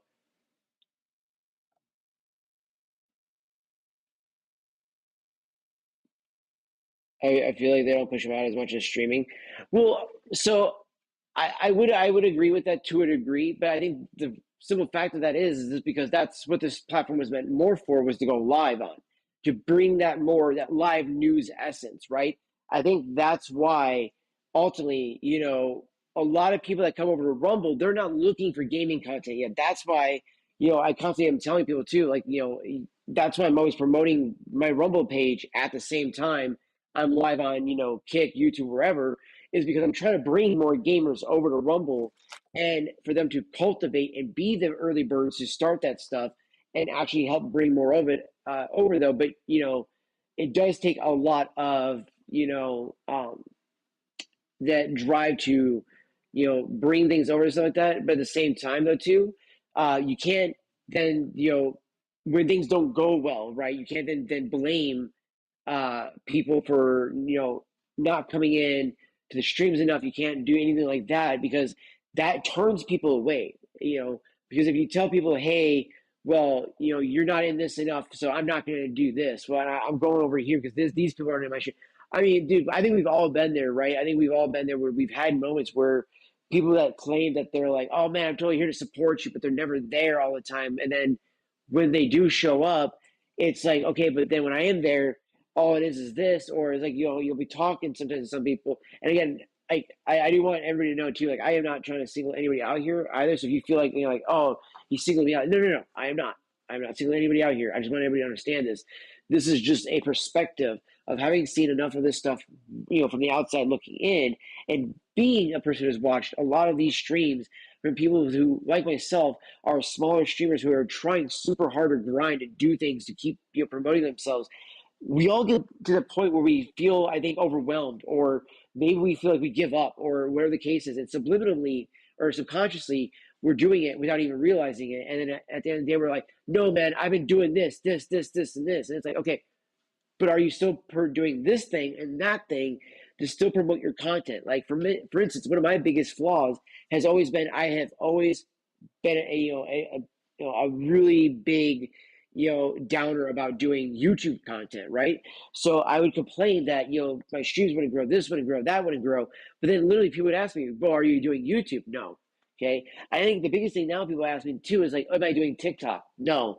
So now that TikTok is around still and all that stuff like that, and even Instagram, I do need to then tap into all that stuff, do a better job of making that content and then making sure that I keep myself on a set schedule every single day, and doing this like that too, because that's another big one too. So, also, by the way, Josh, you have a wonderful night, fam. Good to have you always, as usual, come through here. Appreciate you very much, and you have a wonderful night of rest too, fam. Always appreciate you stopping on through. And honestly though, I think a big issue too, because again, the reason why I bring up the whole like not being able like to tell people like they're not coming in is I did this once like on when I was really early days of YouTube or Twitch. Sorry, it was just right after Justin TV became Twitch. I got onto Twitch. I was making my account. I was doing all this stuff like that, and I would literally actively every day on Facebook be asking all my friends who, at the same time while I'm trying to do my thing and trying to pursue my thing, right? These guys are doing art, fishing, hunting, and all this other stuff as supposedly careers, okay? So these motherfuckers wanted me to support them, and never once would they come into my streams. Never once would they bother to share a post or any of that stuff, right? So one day I get pissed, and I go, it's bullshit that you all keep asking me for support, da-da-da-da-da. And I gave props to somebody who did actually come in quite a bit. He was like one of my only friends that did. And then he turned around and was like, dude, you should, like, and granted, he was right. I should have called out everybody, but I singled him out, and he didn't like that. Even though I was giving him props, he was like, you shouldn't do that, blah, blah, blah, blah, blah, because it's hurting you in the end. And I'm like, bro, that's what's hurting me? No, motherfucker, like, you don't understand. Those pieces of shit never came in anyways. So I'm like, what the fuck was that hurting? I didn't hurt anything. We just more or less tell them, hey, I recognize that you all want me to fucking support you and your thing, but yet I'm not supposed to be supporting mine. And the exact line I got from the guy who was doing fishing for a living, literally, which then had to give up, mind you, 6 months into it because he couldn't keep it up. Shit you not, chat. I shit you not. Literally said, well, because your dream is unfeasible, my dream is. Who's still streaming, bitch?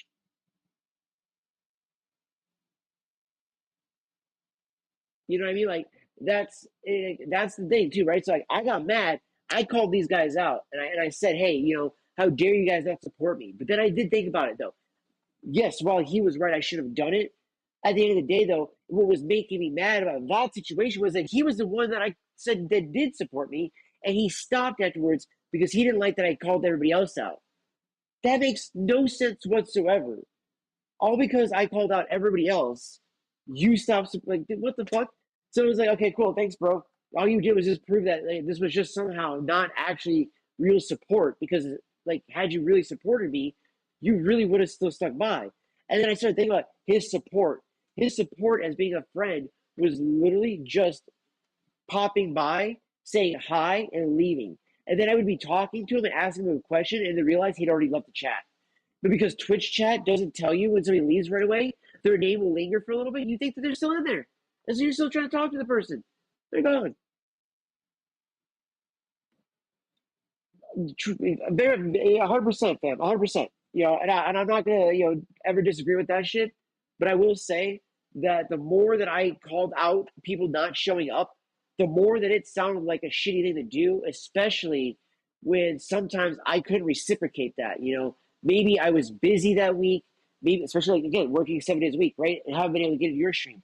How shitty would it be for me to be like, where the fuck is everybody, man? This is bullshit. These guys, I should be up to at least 20 people on each platform. Blah, blah, blah. That would look so shitty. Because at the end of the day, where the fuck have I been? You know what I mean? Like that's what I'm getting at too. So like that's why I hate when people do that shit. Because it's like, dude, like where the fuck have you been at? You know what I mean? It's like you can't sit there and tell somebody else that they're doing the thing that you don't like if you're doing the said thing. You know what I mean? Like it's just like the people who complain about not getting viewers and have like a shitload of lurkers, and then be like, but do you mean you're upset that you don't have chatters? Like, differentiate that shit, because those lurkers that are watching are going to bail because they're going to be like, oh, well, I'm fucking sorry that I can't type right now. Maybe I'm dealing with my kid. Maybe I'm at work. Maybe I'm doing this or doing that, and I can't type right now, right?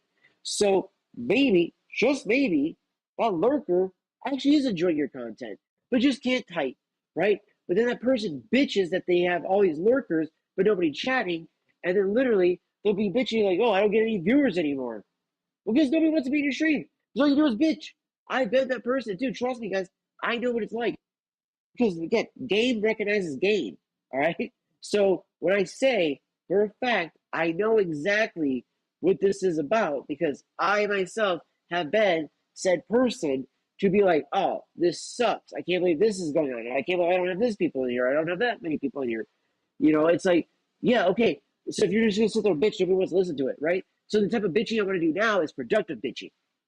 So the bitching I do now is like bitching about how Twitch is falling apart because they got fucking, the lack of holding their own TOS up.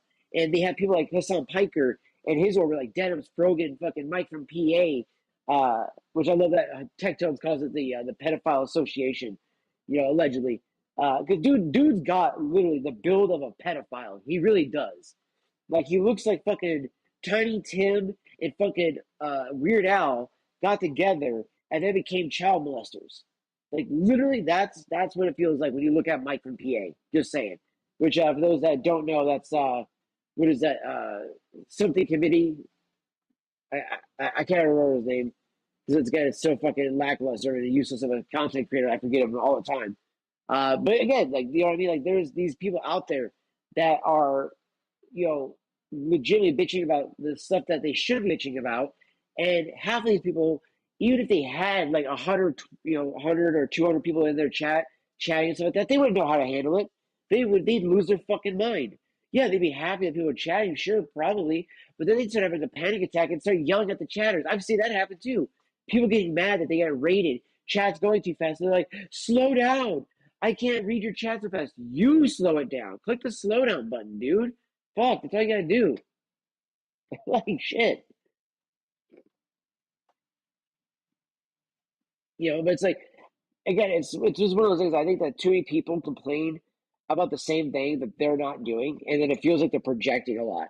And it feels like they're actually mad at themselves, but instead of saying it, they're just like, no, I'm mad at everybody else. Fuck everybody else. That's their fault. It's not my fault. It's like, no, dog, at the end of the day, like, again, me not being in other people's streams as much as I need to be and want to be in other people's streams, it's just because I have been, one, busy. Two, I've actually been kind of lazy at times because as soon as I don't have that fucking, grinding, I'm at home or doing whatever. Yeah, a lot of times I haven't even done as many streams from home because literally as soon as I get home, it's usually eat some food, pass out for like a tiny nap in my chair, and then I either decide, do I stay up for a little bit, play some video games with that little nap, or do I just go right to bed? You know what I mean? Like that's literally what it's been like for me when I'm working 7 days a fucking week. So there's a big difference versus being like me just trying to avoid people or like, a lot of times I won't see a notification until afterwards. And then it's like, or like today, where it's like earlier today, I was working on some stuff and whatnot. So I missed a couple of notifications that came through for some other friends. Yesterday, I missed notifications that came through because we actually had, a somewhat busy day too. So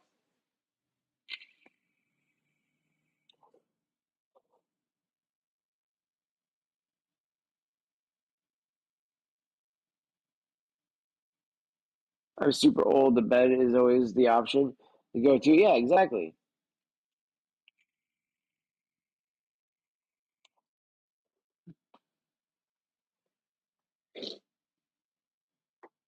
I can't wait to go to bed, man.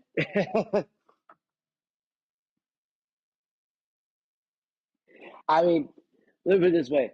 I I I legitimately will legitimately sit there and be like, games or bed. It depends if I already feel like I've slept enough that day, then I'll be like, all right, I'm gonna stay up and play video games for a little bit. But then like there's a lot of times I haven't just going straight to bed. I do feel old like that. There's been times that literally I won't even eat dinner sometimes. I'll just get home at around like 8 or 9 and I'm like, oh man, it's already past my bedtime. I'm out. Like it just happens, dude. It just happens. Like and it's crazy too, because like, and I've had people be like, well, yeah, but it's not that, demanding of a job. No, no, physically it's not, but mentally it really is. Mentally and emotionally, because I really give a shit about the reputation of the store. I give a shit about my reputation. I give a shit about my boss's reputation. I give a shit about actually providing a good experience and good, actual quality product to the consumer and to the locals, everything like that.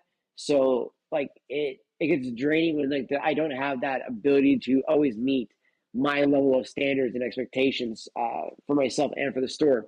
So then I get kind of like, I get a little butthurt at things about that. So I won't lie. I won't lie at all about that. So, but I think at the same time though, it's because again, I fucking love my job, I love my job. I love what I do. I am very blessed in what I get to do for a living. And at the same time that I get to do something I absolutely enjoy doing, I'm also able to do something like this and also do the other thing that I love doing, which is streaming or making content. Like I can't tell you, you guys know how many videos already have been shot here. I mean, you can go look at the catalog right now and you'll see that a big chunk of my videos have actually been shot here in the vape store, or even a lot of the angles or the B-roll has been shot in the vape store because I can use it with the lighting and the way it looks in the background and all that stuff like that. Especially like the idea of like taking something out of the house, right? Like with the MacBook, right? Good example of this, by the way. Fucking the battery on the M2, it's so fucking baller. I had this bad boy off the charger since like 9:20 something ish in the morning, and legitimately it was only down to 75% by 1 o'clock. So that was impressive to lose only 25% battery in that span of time. Like that was really hella good.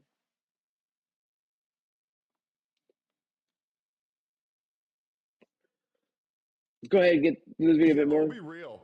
So what's crazy is I think more platforms are realizing that offering major contracts doesn't really do anything. No, it And doesn't. the reason why that is due. Dude, my ISP is horrible 2 hours on the phone, and they are totally incompetent, like pulling teeth. Oh, dude, what the fuck's going on? Is it, are you having the slowdown issue again, or is it just out? I wanted to reach through the cell phone and grab next. Oh, dude. I fucking hate that shit, dude. I am so looking forward to being able to get Ziply fiber in my area as soon as I can. I'm legitimately doing it because I'm so tired of Spectrum, dude. And it kills me too because like Spectrum used to be like a fairly decent-ish company when they first got over here, but then like legitimately it's just gone downhill for me.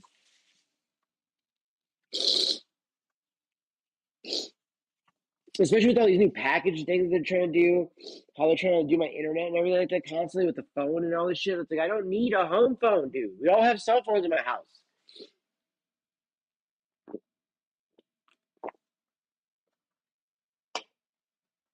Literally, everybody has a phone. Not a single person needs a landline in that house because there is legitimately a fucking phone for every person in the house. I also forgot that I can keep talking. You guys can still hear me crystal clear because it's in the AirPods, not the actual MacBook that's picking up the voice. So,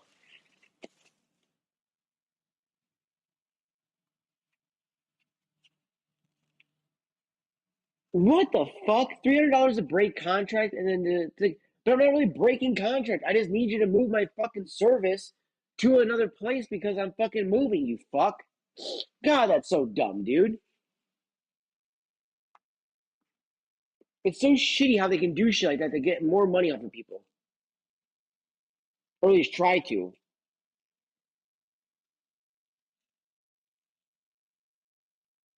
Because how many elderly people do they go through that just are like, you know what, fuck it.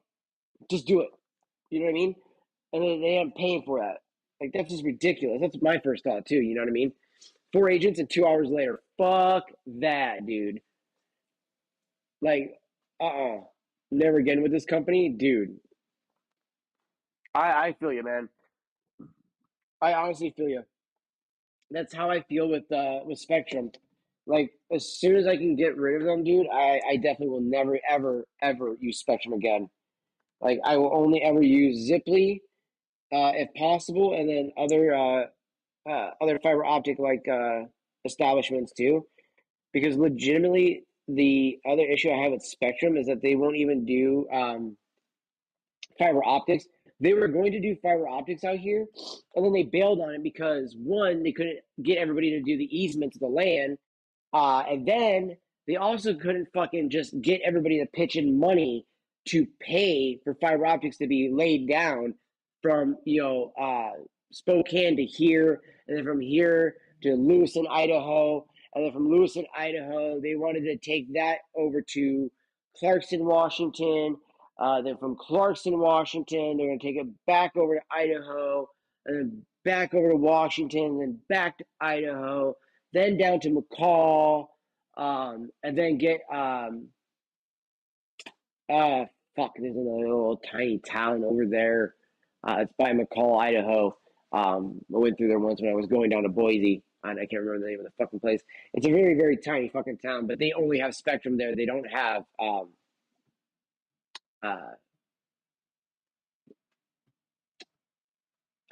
do you call it? I don't know. So they have Ziply, but they don't have Spectrum. The Spectrum wants to be able to cover all of that. They want to be able to cover all of that shit. Idaho Potato. Dude, honestly, yo, what's up, Different Hawkins? Good to have you over on Kick. Good to have you over here. Appreciate the alert, fam. Appreciate the alert. Dude, honestly, though, it kills me, though, because, like, the Idaho potatoes are actually, like, really fucking good, but we don't even get our own potatoes. Like, if you, so, like, okay, and I hate this because, like, I have talked to people constantly about this, and they'll argue with me and fight with me and stuff like that, and be like, no. But if you go look at your bag, it says it's from this or it's from there, da-da-da. And it's like, okay, go talk to the farmers. And they'll tell you that the fucking potatoes that are in the bags were not the potatoes that they fucking farmed, and that they come from like California or something like that. Because we get all of our potatoes technically from California that we eat. Like in like when I'm over in Idaho, that's all from for whatever reason from California. Part of that is also over here in Pullman. Is that where I live, right? So I live in Washington, but I work over here in Idaho because this is in Idaho technically. So living in Washington, I will have bags of potatoes that will say authentic Idaho potato, and then the other ones will say asterisk Idaho potatoes, right? So it's one of those things. Just grow them in the backyard. It's fun. Oh yeah, I know. Yeah, dude. And everything of Idaho gets potato. Oh, dude. I can definitely understand that. And honestly, like, it kills me too because, like, before our landlords, so we can't actually have a garden. We're not allowed to have a greenhouse. We're not allowed to have anything on our porch. We're not allowed to have fucking vegetable gardens, fruit gardens, anything like that anymore. Which is ultimately one of the biggest reasons why I do want to fucking leave the area that I live in, like the specific court that I live in. They won't let, like, their landlords just will not let us do any of that shit. So if I could get into like a house or a trailer or whatever the case is, anything like that. No, just the landlords themselves. It's not even from like an HOA. It's just the landlords themselves. Because we live in a trailer court. Even though, okay, so our court is under, so there's like 6 or 7 of them. We all have a cooperative. Which, by the way, if anybody lives in a trailer court and you deal with really shitty landlords, I do highly, highly recommend you look into forming a cooperative with your local neighbors. Yes, you gotta be social. Yes, you gotta actually form an actual, like, your own HOA, everything like that. But you have then greater grounds to stand on, and on top of that, there are lots of programs in place to help people with this stuff and to actually obtain their own trailer courts, so that way they can just make them into their own communities versus it being like, oh yes, it's that court. It's now that community. Yo, Mini Fox, good to have you, and your dog, good to have you. So that's a big thing. So like our landlords literally. So get this, C4. If I want to alter my porch, which absolutely needs to be updated, I'm not even joking. I have 3 boards on the fucking base of the main base of the fucking porch, right by the front door, that now are doing this number constantly, just wobble, wobble, wobble, wobble, wobble, wobble. And I'm like, oh, that's good. That's fucking good. And that's because they didn't even use regular wood or real wood when they were fixed it the last time, air quoting fixing. They just literally went to the fucking neighbor's house that they were demolishing and grabbed fucking from the fucking water damaged porch over there, wood off of that, and used that to brace it. They only put a couple new pieces up, and that was for the post. That was it. Everything else got recycled wood. But then so what they did was that instead of like replacing the boards, they just went underneath it and then infused the 2 boards together by nailing that one together. Well, that one now fell down below because I heard it fall a couple days ago when we had a Walmart order come in, and then I literally hear the guy go boop boop boop boop, and I hear doop, doop, doop, doop, you know, that wood sound that it falls and it makes that hollow sound. I was like, oh, that sounds like wood. And then it literally stepped on the board and I felt it wobble and almost go like inside. I'm like, oh shit, okay. I'm like, well, can't step there, there, and there. And then the ramp, because my grandmother being handicapped, and she has to have a walker and stuff like that. So legitimately, the ramp's supposed to just go porch, bottom, right? No. Instead, it's now about almost that far away from the porch again. And again, I asked them to put that fucking, I can't remember what those are called, like those little like corner strips that have like the hinges, or even just like fucking put like 2 or 3 actually like door hinge things in there, and then screw those in or whatever the case is, so that way at least it holds it. You know what I mean? Like so that way it's held into place. Or put those actual like strips that you put in like usually the fuse the seams to make them look a little bit nicer to hide cords and all that other shit like that. You could get something like that, and maybe glue it, or even screw it in, or whatever the case is. But no, instead they just literally shoved the ramp up against the porch, and then did like one of those like pressure ones where like they literally pushed it as hard as they could, and then used this like weird grip thing from the top of the step before putting the ramp on it, right? Which was even weirder because the ramp part of it, like they like had it like this staircase. Instead of taking out the stairs, they put the ramp on top of the stairs, and then what they did is that they lifted it up pretty much off the stairs, and then fused that up against the fucking porch, and then brought this down and fused this against the fucking the edge right there. And I say fuse because they literally just did this thing where they held it there for like a good few hours doing something. I thought it was gluing it. But there's no glue, no nothing or anything like that on there. And legitimately, it just, after like 4 weeks, went it from the fucking porch, stayed like that, God willing, for a while. Now it's fucking legitimately about to fall into pieces, though. Probably make another stream, dog. Peace out, man. Sounds good. You, Legend, you have a wonderful day, brother. It's good to have you through here, though, man. It's good to have you in here, though. So yeah, the whole fucking porch show is falling apart, though.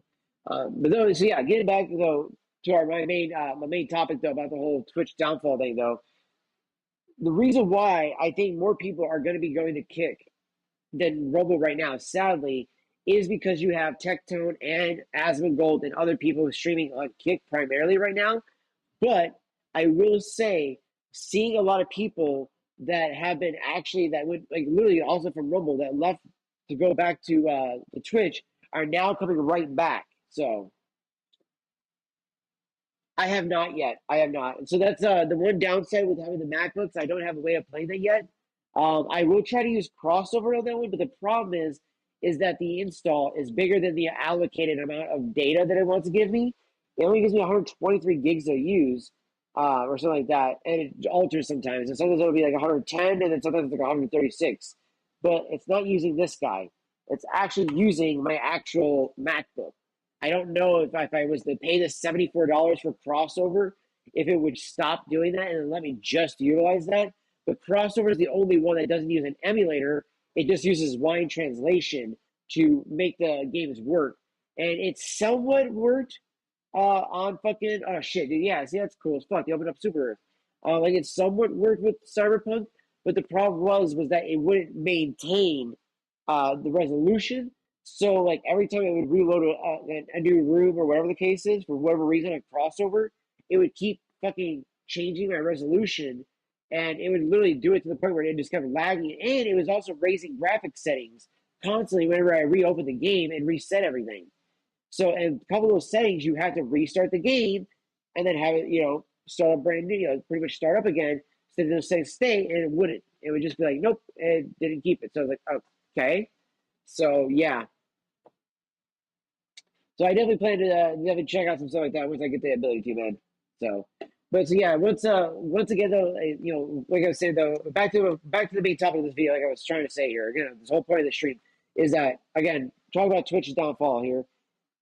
The fact is that Twitch legitimately has had a very big issue. I know people can correct me, right, with like who it would have been before Alinity, but as far as my mind remembers, Alinity was one of the very first really big bad controversies.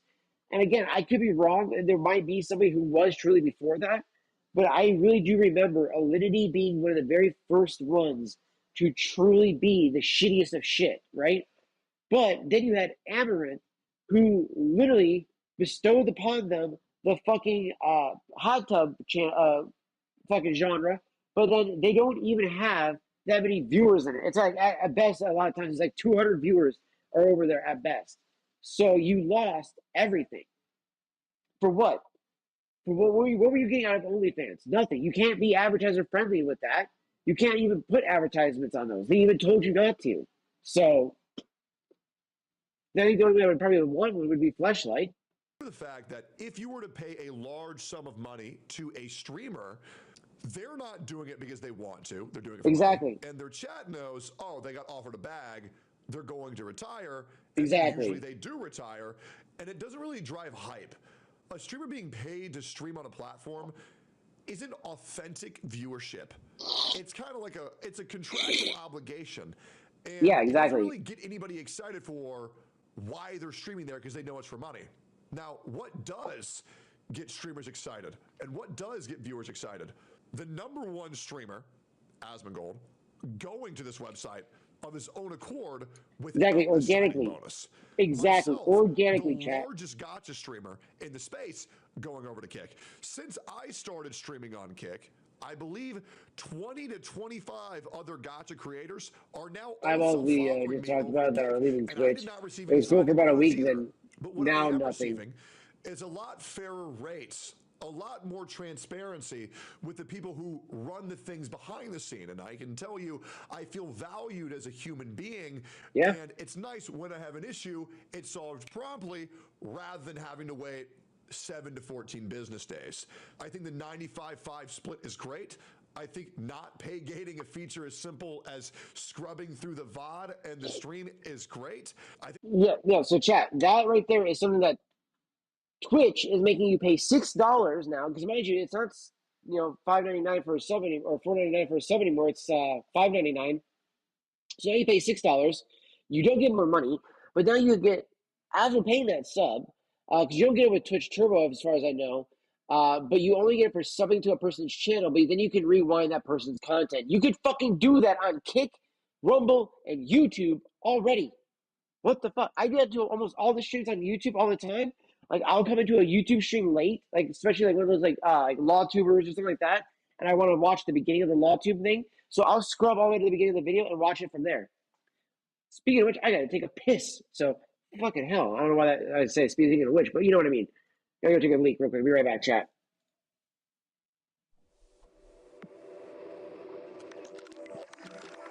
I forgot to make sure the microphone's muted though, because I forgot you guys could hear that.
Okay.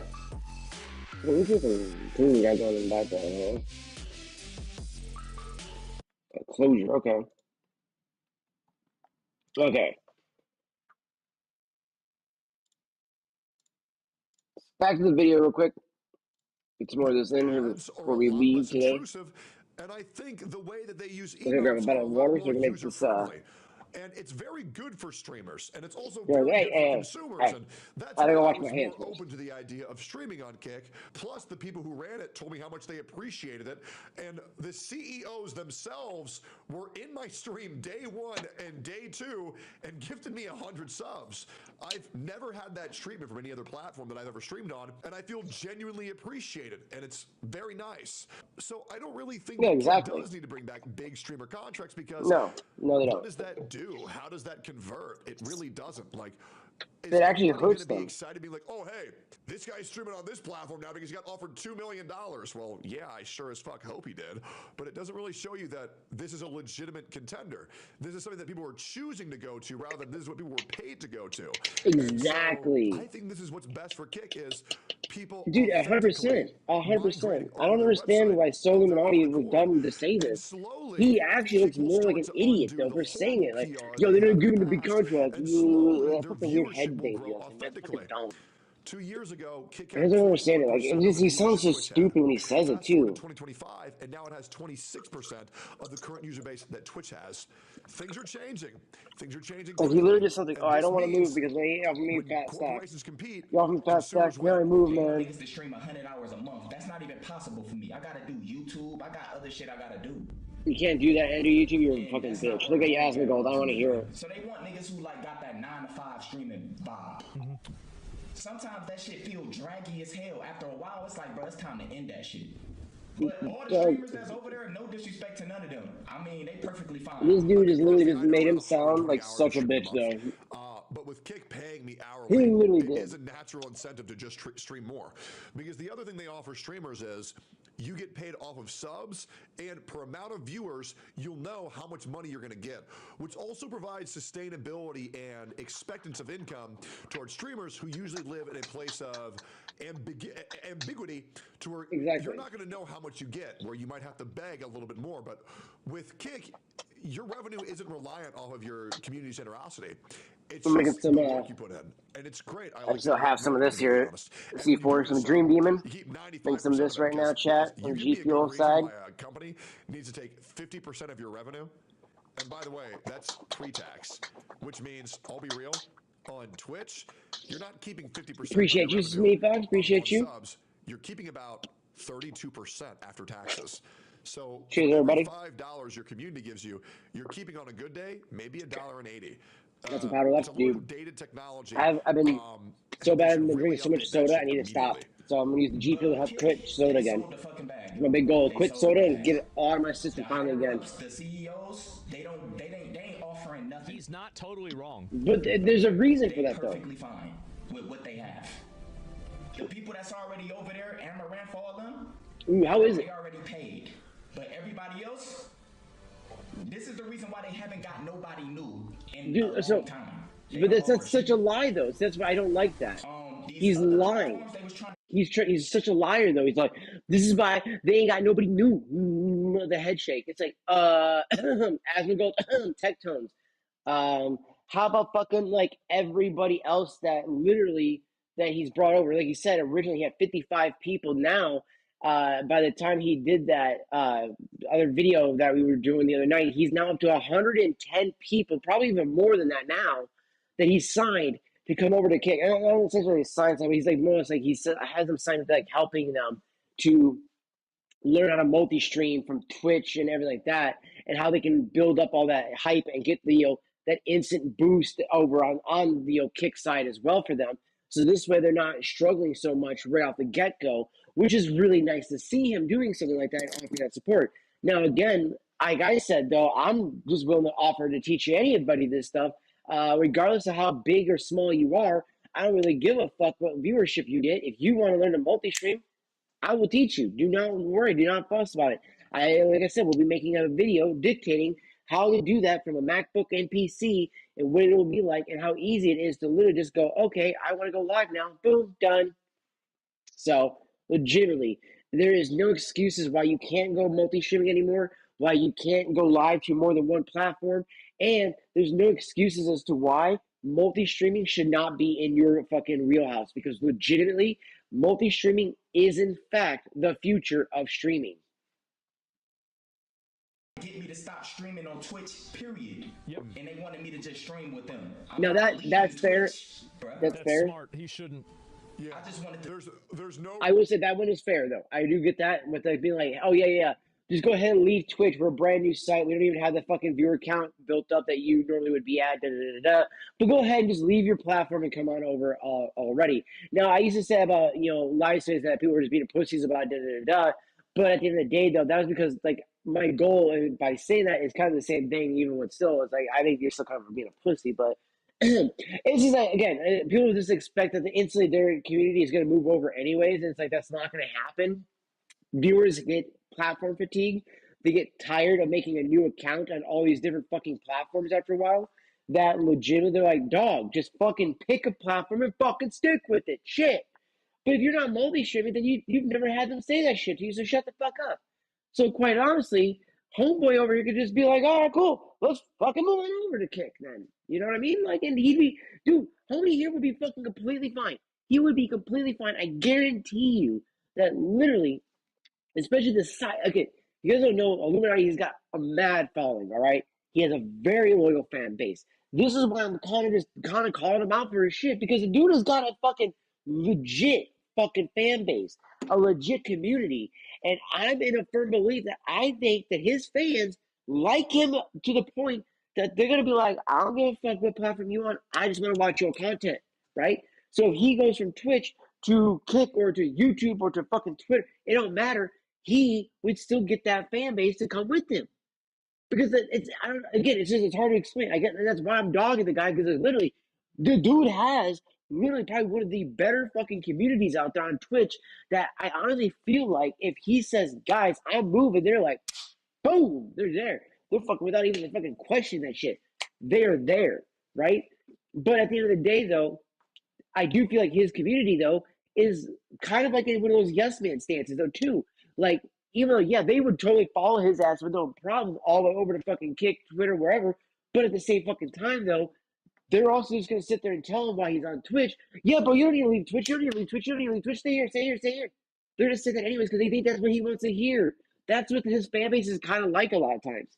Like, his fan base will show just yes man him just because, like, I feel like they're, like, not wanting to press him and just be like, nah, dog, you should go for that. Shoot for the stars. Go get that shit. Because literally, he has a hella community. Imagine if you bring Illuminati's community on over to actually doing multi-streaming, right? And he gets it out of his head. He's got to do the 100 hours. He gets it out of his head. He's got to do this 9 to 5 thing. But he just does the grind that he normally does. He's still going to make that bank compared to what he's doing over on fucking Twitch with less effort, time, and everything like that. And when I say less effort, I mean, because when you look at a lot of these big Twitch streamers that are really, really putting in the effort, you see them like just fucking constantly losing themselves because they fucking try so hard to maintain that beast and they can't. Eventually, the beast overwins them. So eventually, they become a soulless, money-hungry person. Like, a lot of people might view Kai Cenat as, so like that. Even if you don't think that he's actually a good content creator, which I think that Kai has some really good moments, a lot of people just see him as being a fucking, a fucking sellout.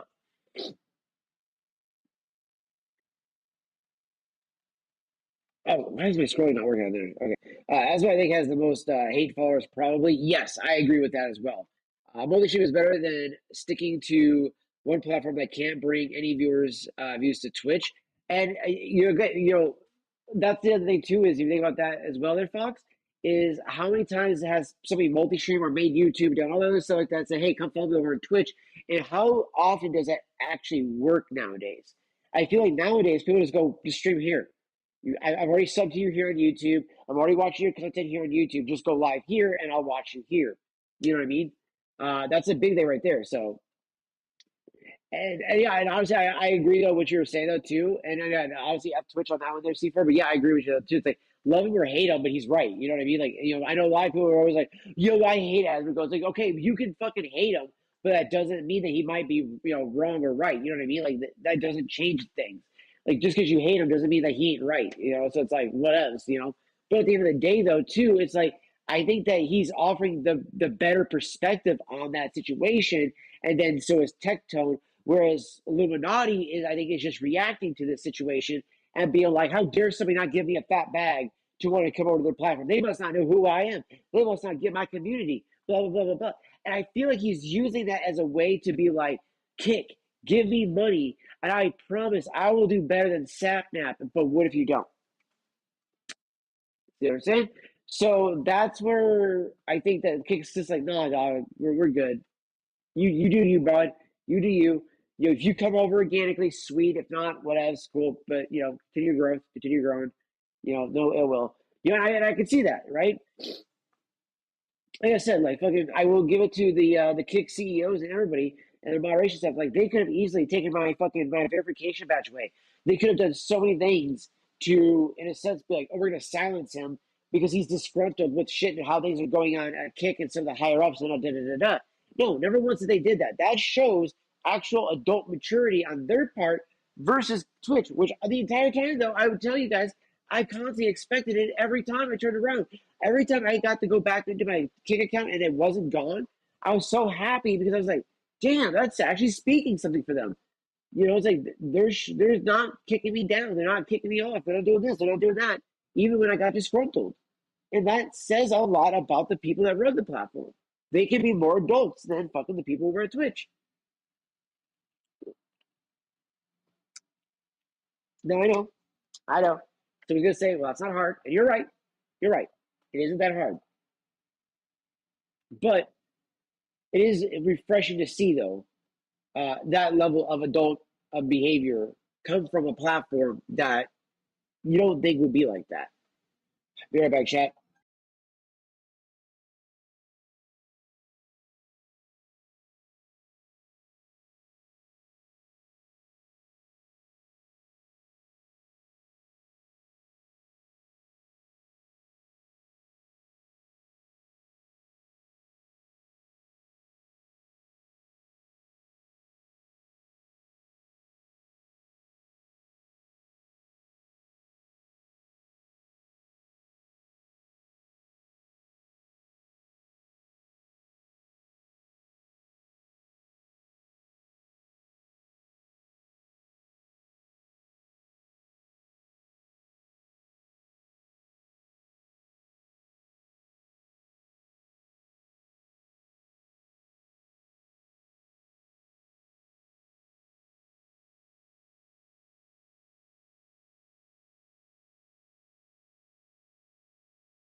Okay, my bad.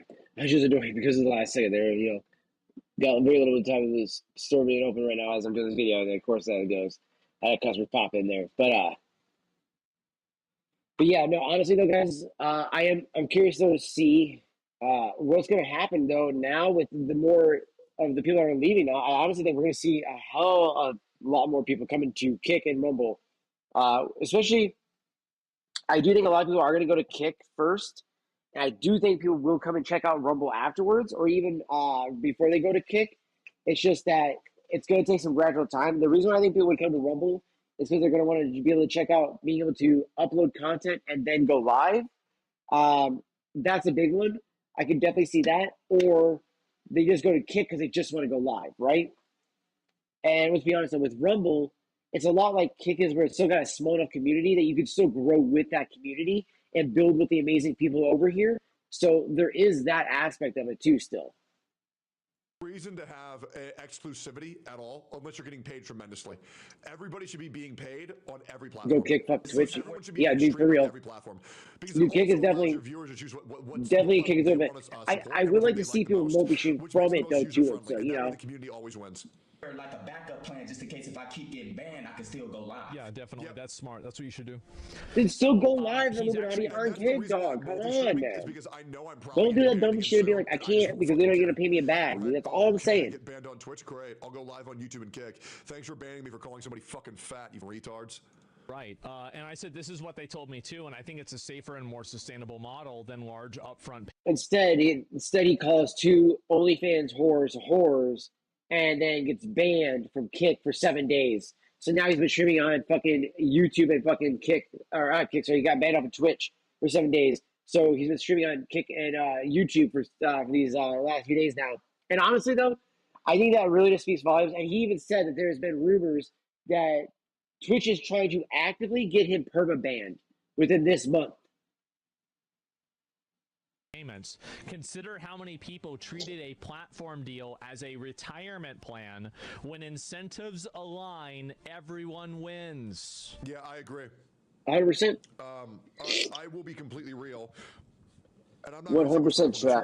But there was a platform at a time where Elon needs to buy Twitch. Controversy, bro, surrounding me, as it often does, with every. I would. You know what? No, honestly. So okay, I would say yeah, you're right, but no. That's why he wants to push for it to do better on streaming.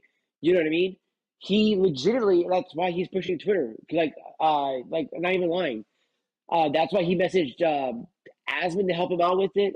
That's why he's trying to make actually X to be a better platform for streaming, and that's why I do plan to eventually go back over to X and start doing more streams over there, because he's actually trying to take it more seriously. Now again, let's just be honest. If fucking YouTube took this shit seriously, game over, man.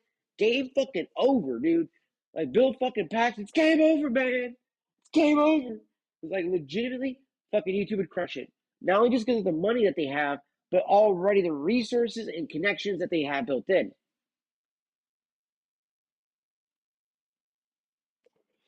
Yeah. So on X, and I used to go live on XL quite a bit too. There, C4, back when I actually paid for my check mark for a little bit there to check out premium to see if it was worth it.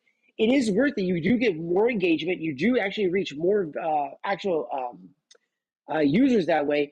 And on top of that, it does actually open up that grounds to not only just do the content, but then you can also be paid for like subscribers and stuff like that as well. So there's even a monetization for it as well too.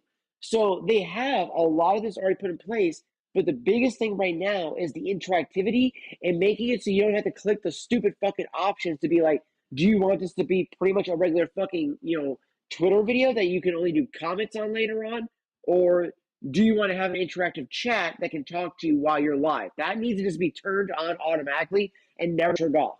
Like legitimately by default, the other option is on. So like when I went to watch Tectone the other day on X, his chat, you could not type in it because he did not set that boundary for it. And in order to do that, you have to do it before you start. You cannot set it in the middle of it. I've tried, it does not work now unless they changed that. Back when I was on there, you could not do that. But yeah, you can stream on X. And honestly, I would get hundreds and hundreds of views over there, especially on days I was playing Cyberpunk. And that's what I think too is literally CDPR is already on there. The Cyberpunk, actual official Twitter is already there. So if I'm already going to go live playing my favorite game, then literally I can go tag those guys in hopes that maybe they share it out and I get blasted on their fucking page at some point. And that all of a sudden somebody's, scrolling through their page, they see my stream and then they go, oh shit, and then they go and check it out. That's a big, big hope right there. Obviously it's a long shot in hell, but hey, it's something I can dream and hope for. You know what I mean? So,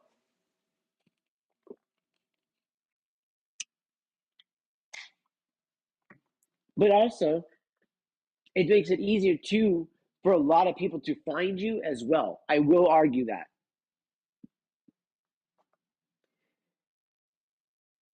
Also, I'm gonna go ahead and let's see here. This is done charging. I think.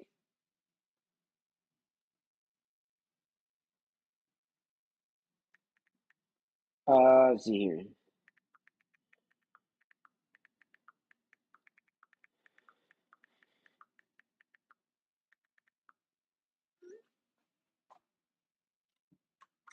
I might just go ahead and try to just go live to the phone as I walk home. We'll see what I can do here because it's about 7:44 right now, so I need to get this wrapped up here. But I kind of wanted to go live once I get to the house. The only problem is going to live to Rumble. I can't really do that like that on the walk. So, yeah, what we'll do is we'll probably just try to go live as soon as I get home. Chat. That'll probably be the big thing to try to finish up this video and then a couple of other ones as well tonight, and then we'll get on to the next little bit of content, and then hopefully, definitely live on YouTube with the phone. Yeah, I could do that. Well, no. I can't do that because IRL YouTube streaming, you have to have 1,000 followers or 1,000 subscribers, sorry, in order to do that. As far as I remember, because you used to be able to go live to fucking YouTube on a phone without having to have that. But the last time I went to check to see about doing the go live for my phone, I thought it said I needed to have more. Let me see here. So I thought it said I needed to have for IRL streaming off the phone to have more viewers.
There we go.